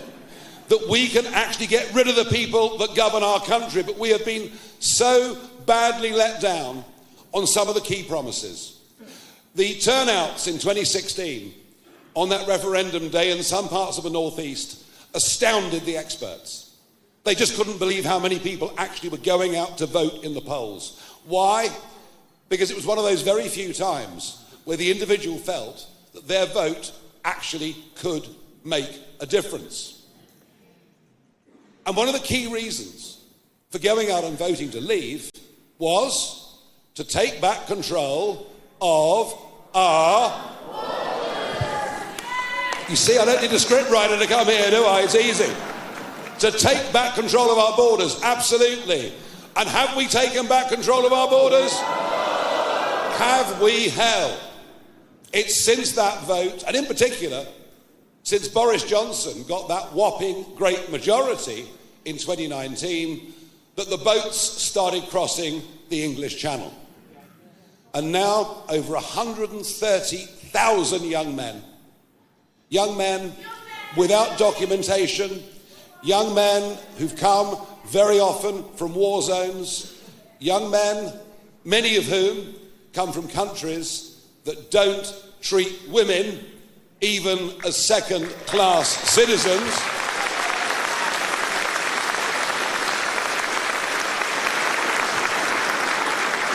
Young men who in many cases will, and in some cases already are, posing a threat to our way of life and indeed our national security. I believe what is happening in the English Channel should be declared a national security emergency.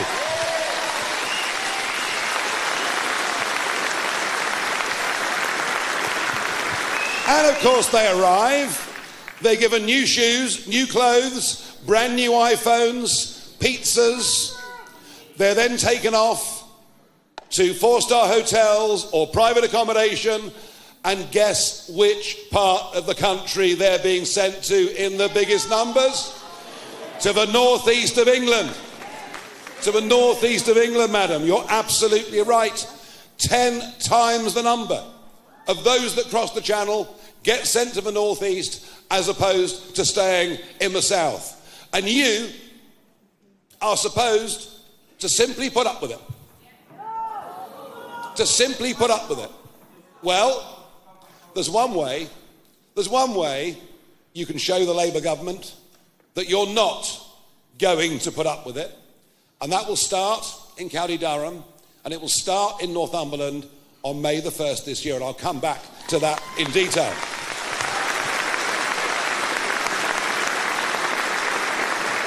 And then, of course, there's legal immigration into Britain. And by the way, we are probably the most open-minded country in the whole of Europe. We're very, very accepting of people from different countries coming to live here. After all, you think about the massive contribution the Commonwealth made to us in 2 world wars. And actually, and it should be recognised, But you think about this from Windrush, in the 1940s, 50s, 60s, 70s, 80s and 90s, net migration into Britain ran at 30,000 a year, right? What was it under a Conservative government who said they'd reduce the number? 1 million in 2023 alone. And you wonder why. You can't get a GP appointment. You wonder why the traffic is worse than it ever was. You wonder why, for youngsters to get onto the housing ladder is virtually impossible. You wonder why the quality of life for everybody has been diminished by a population that's risen by 10 million over the course of the last 20 years. This is a complete and utter betrayal of the Brexit vote.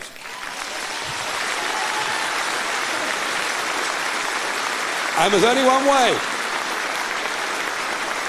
There's only one way we're going to get the Brexit we voted for, and that's to have a government that actually believes in it, and only a reform government will give us what we voted for.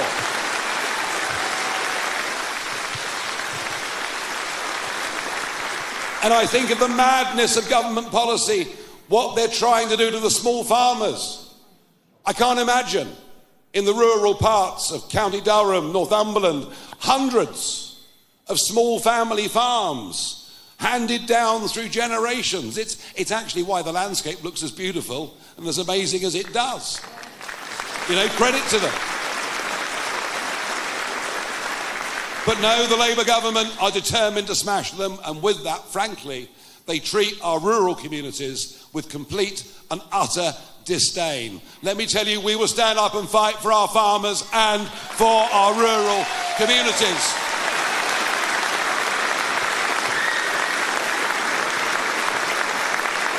And we'll also fight for the cost of living.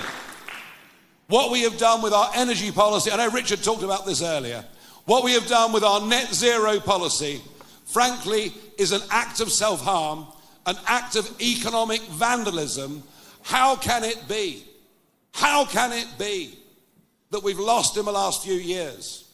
Refining, chemicals, which were once very big, of course, in the northeast, steel making, which once was gigantic in the northeast. We're losing all these industries, and why? Because the biggest cost to industry is the cost of power. Our electricity bills for our industries are 6 times higher than the United States. Your domestic bills are 2.5 times higher of our nearby neighbours in France. And all of it to make rich Chinese manufacturers and foreign companies wealthy, to make most of you more impoverished, especially if you've lost the winter fuel allowance over the course of the last few months. You're all too young to qualify for that, I know, but I saw one hand go up. And we're literally deindustrialising Britain. Places like the northeast are being deindustrialised so that the goods can be made in India and China and then shipped back here. We need a party that says we're going to have cheap energy and bring back manufacturing jobs to the northeast and the rest of the country.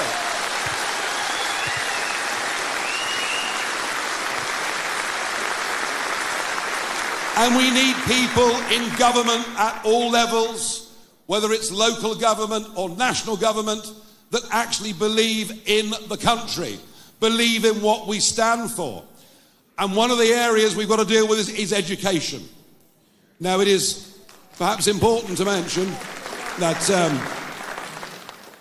being here in Horton-le-Spring, of course, the local MP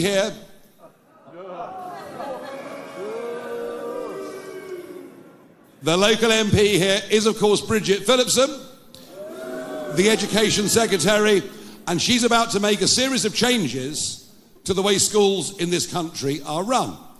I don't think they're positive changes, because I think it'll take away from some of the academies' choice that they had. But there's something even more important than that. The poison that has got into our education system. The teaching to our young people. They tell them to be ashamed of our past. Well, we're proud of our past, aren't we? We're proud of what those that did before us went. We need a complete change and overhaul of the education system to teach our children that whilst things that were done in the past may have been done to different standards and values that we hold today, that actually our country, uniquely of all of the countries through the history of humankind, has without doubt achieved more than any other comparable nation.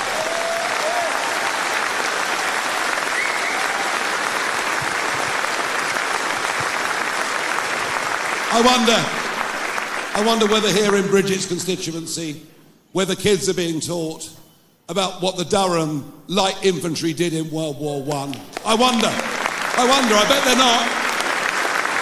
I bet they're not being taught that the DLI had the youngest general in the British Army, aged 26 years old, who went on to be killed in action.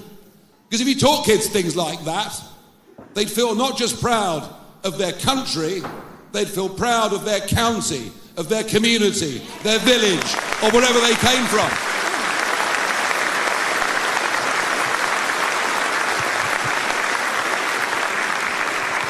So we know what we stand for, we know what we believe in, and we are not going to be budged or shifted in any way at all. Ever. Now, I'm here today because, well, I wanted to come and see you all, obviously, but I'm here today because As I mentioned earlier, we've got elections happening on May the 1st in County Durham, elections happening on May the 1st in Northumberland, and this is the first big electoral test for our party. And it matters. It matters enormously. And I promise you, the more council seats we win, the more votes we get, the more we build our support, the more seats we'll win here in the North East at the next general election. The things are linked. They're related. So I've got some good news. You heard earlier from Rob, who is our one Durham County Councillor. Bust that. No, bust that. He was the only one Durham County Councillor. But that is about to change in the next 2 minutes. Bear with me.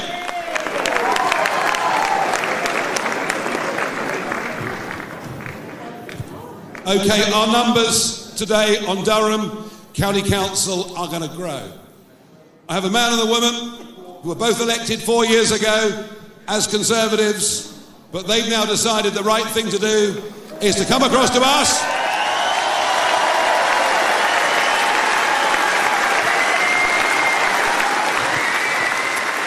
I know, great, isn't it? Now, I'm going to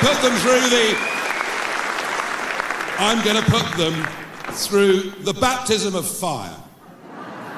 Cathy Hunt, would you come and join me here on stage, please?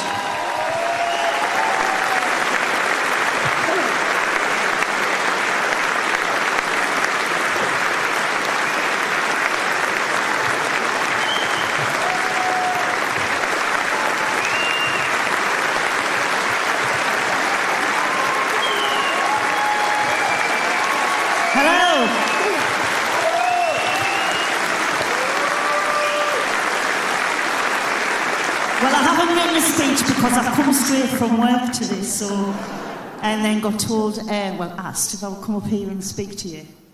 I'm going to take it back to grassroots. I'm a single parent, 4 children. I'm from Sunderland originally. I now live in Crook. I did stand in the election in 21 for the Conservatives for Woodhouse, Close and Hennall, a very left-behind neighbourhood.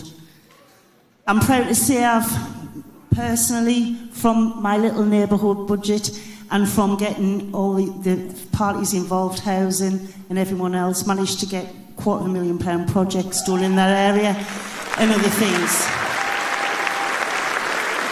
When you're out there and you're knocking on the doorstep, what do you hear? I need a house. Can't get one. There isn't any. I'm band 4 on the way. What is band 4? People in band 2 don't get a house. Crime, antisocial behaviour, lawless streets. You go back to council, you say, right, what we're going to do about this? There's no money in the budget. Got no money for that. Can't put any more police on the streets. Haven't got the money for it. What we're going to do about all these houses that's empty, boarded up, owners that's nowhere to be seen. Most of them foreign. What we're going to do about that? We've got people begging for houses. We've got families sleeping on families' floors. There's nothing we can do. What we need the change. When you speak to people and you say, are you going to go out and vote? Come and vote. I'll vote for you, Cathy, but I'm not voting for Conservatives. I'll vote for you, but I'm not voting Labour. We need people, real people, to stand up for the real people. We need people to put themselves out there and say, I'm a Reform candidate. We're not putting up with Labour and we're not putting up with Conservatives anymore.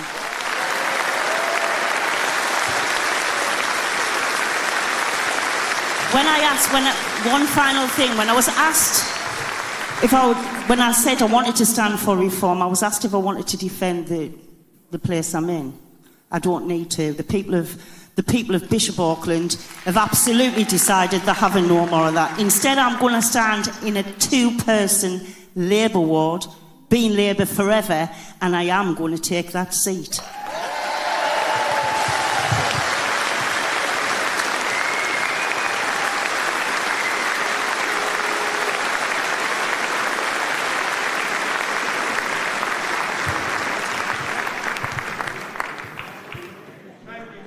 Dean, thank you. Marvellous. Right, now we have a second. County Councillor coming across, Joe Quinn. Please come to the stage.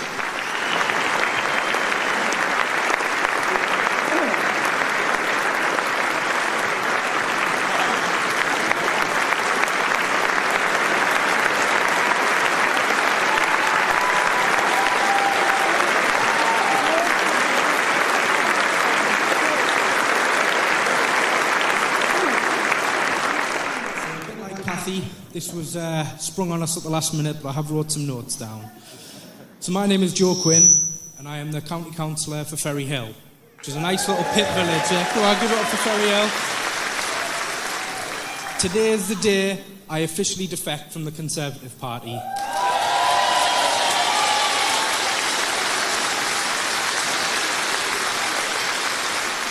Now I did struggle with whether to change parties or not. And that's not because I didn't believe in reform.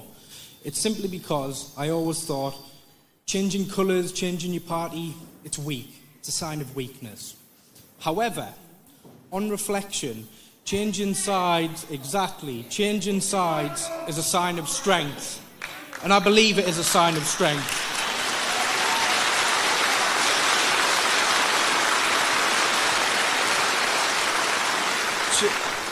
To blindly follow a political party because that's who your mother voted for, because that's who your father voted for, that in itself is weakness.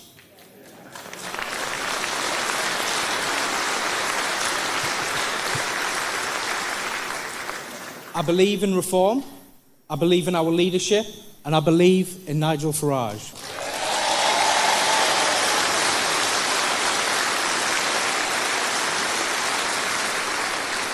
And I will say one more thing to the other parties and the political elite. Know this: Reform aren't here to take part. Reform are here to take over.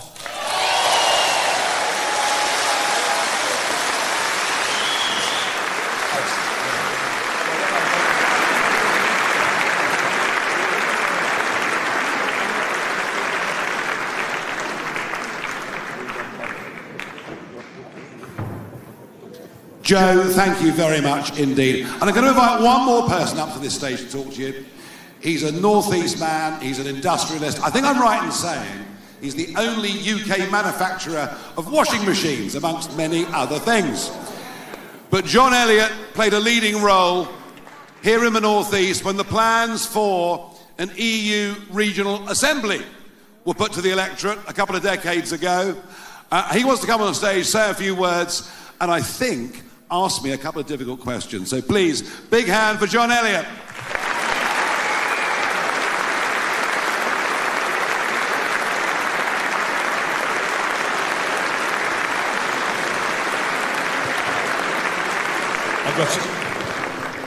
I've got some bad news for you, Nigel. Oh dear.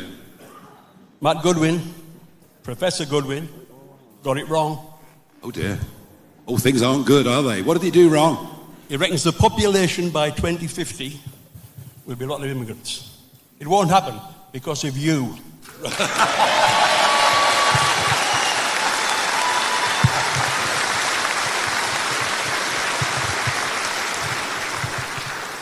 Okay, is any lawyers in the audience? He's very shy. He's very shy. So he's not charging us, John. It's okay. Don't you believe it? Don't you believe it? Yep. You look for these inquiries, yep? An inquiry takes 7 years and costs £10 million. How long would it take you, in this case now, 2 or 3 good detectives? We know who the victims are. We know who the perpetrators are. We know who the police were. How long would it take them to sort it out? Weeks? Months? £10 million? No way. Absolutely disgraceful. Justice, the legal system isn't based on justice. It's to benefit lawyers.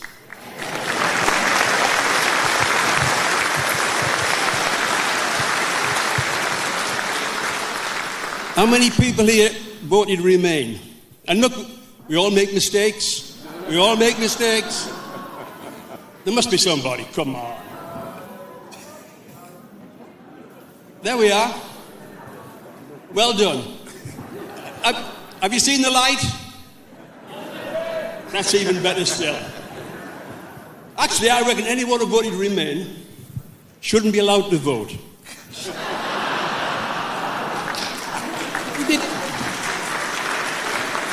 Anybody who voted Labour in the last election? What's their judgment like? Have they got good judgment? No. On a score of 0 to 10, how well did the Tories do? 85.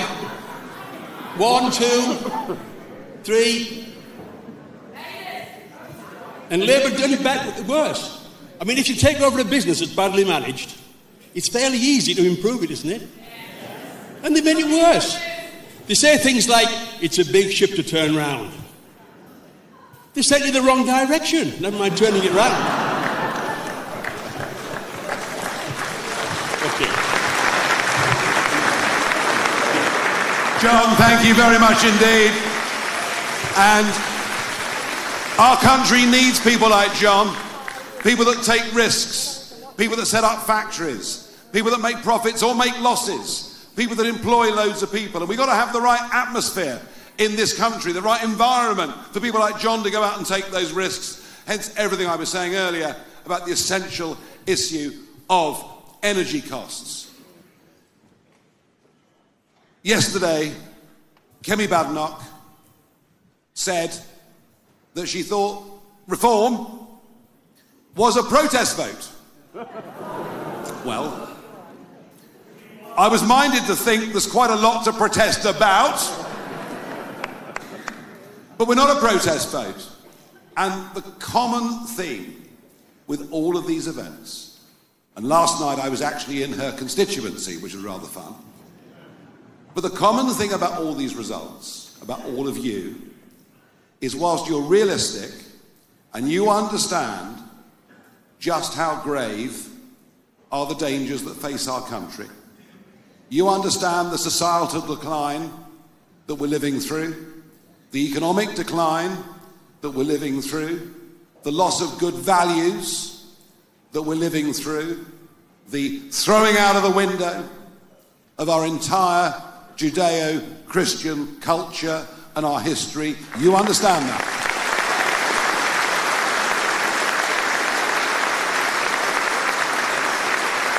In some ways, Reform voters feel that more acutely than anybody. But, and here's the thing, and maybe some in the press find it a paradox, but it's true, and yet you are the most optimistic, the most upbeat group of people I have ever met in my life, because you believe we can turn this around. You believe we can save our country. You believe it. You believe it.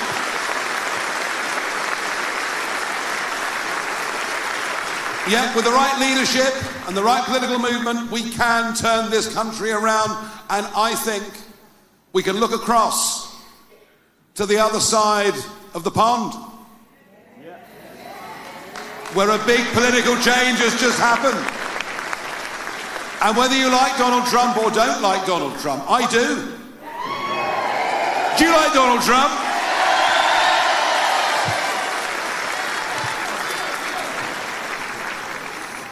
And I tell you what, the incredible change he's making in America already within 13 days, incredible, incredible. Big change is coming in America. I'm told already male pregnancies are significantly down.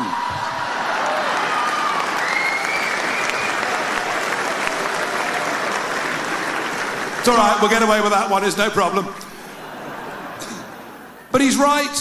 And if you look at what he's campaigned on, and have a look at the contract that we drew up for the last general election, we have so much in common. And so much that capital cities in London or Washington don't understand about their own people that live outside of it. And yes, I pray, as was mentioned earlier by Andrea Jenkins, I pray that Elon, not the, I mean, you know, maybe not the easiest person, I don't know, but We all have our ups and downs in relationships and friendships. But I pray that Elon gets to work on that as well. We've got to become a country that understands once again that the only way to succeed, individually or as a nation, is to work hard. Is to work hard. There's no shortcut. And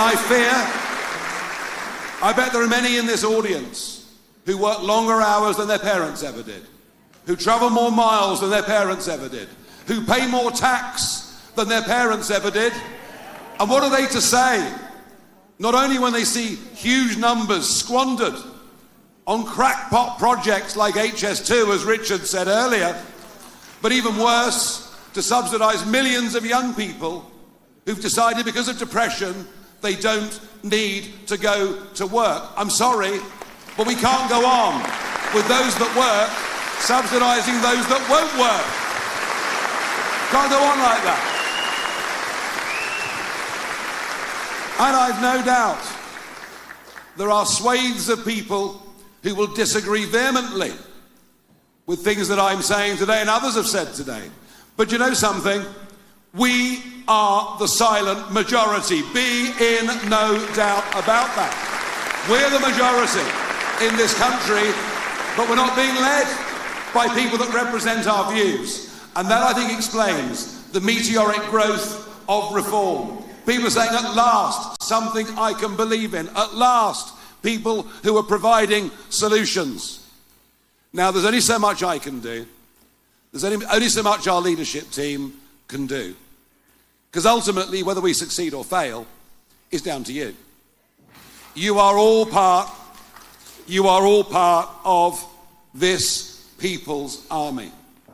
And I want to implore you to help us in whatever way you can. And you can all help us.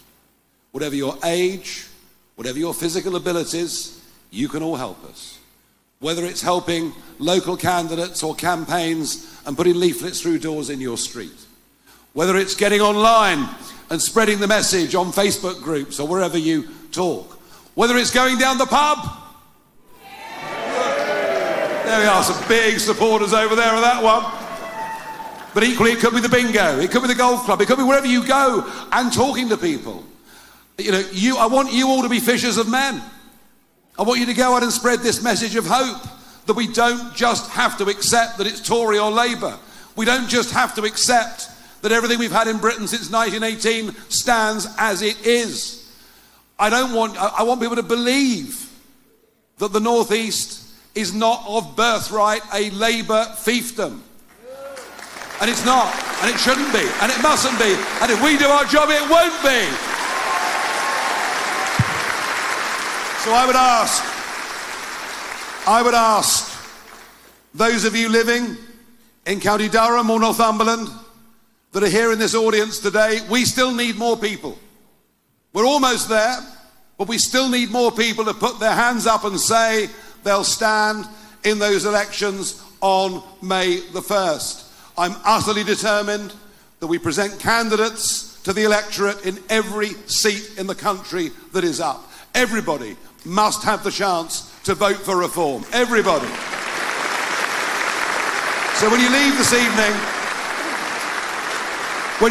evening, as you go through the hall, you'll see the signs for Durham, Northumberland, Newcastle, and all the different parts of the North East. And if you want to help us, join a committee, become an activist, become a candidate, please chat to people on the way out. Have I persuaded a few of you to stand as candidates? Are you going to stand as a candidate? Stand up. Stand up. Here we are, volunteers to be candidates. Anybody else prepared to stand up and say there'll be a gentleman over there? He's going to be a there's some ladies there. Whoa, look at this. Look at this. We've got it. We've got it. Gosh, thank you. Thank you, thank you. That is truly amazing. Thank you for doing this. I will be up here several times between now and May the 1st to support you in your campaigns in any way I can. Our membership is booming. We went through 190,000 yesterday. And it'll be 200,000 before you know it. And let's try and make it 250,000 by the time May the 1st comes along. There's no reason why we can't do it. Thank you very much to all of you for standing up and volunteering. I want all of you, please, to leave here tonight feeling that you're part of something exciting. Feeling that you're part of something historic. Feeling that you're part of something that really can make a difference, because, boy, we need it. If we don't turn this around in the next few years, our country, as we've known it and loved it, will be gone. We are going to save it. Thank you very much indeed. Thank you.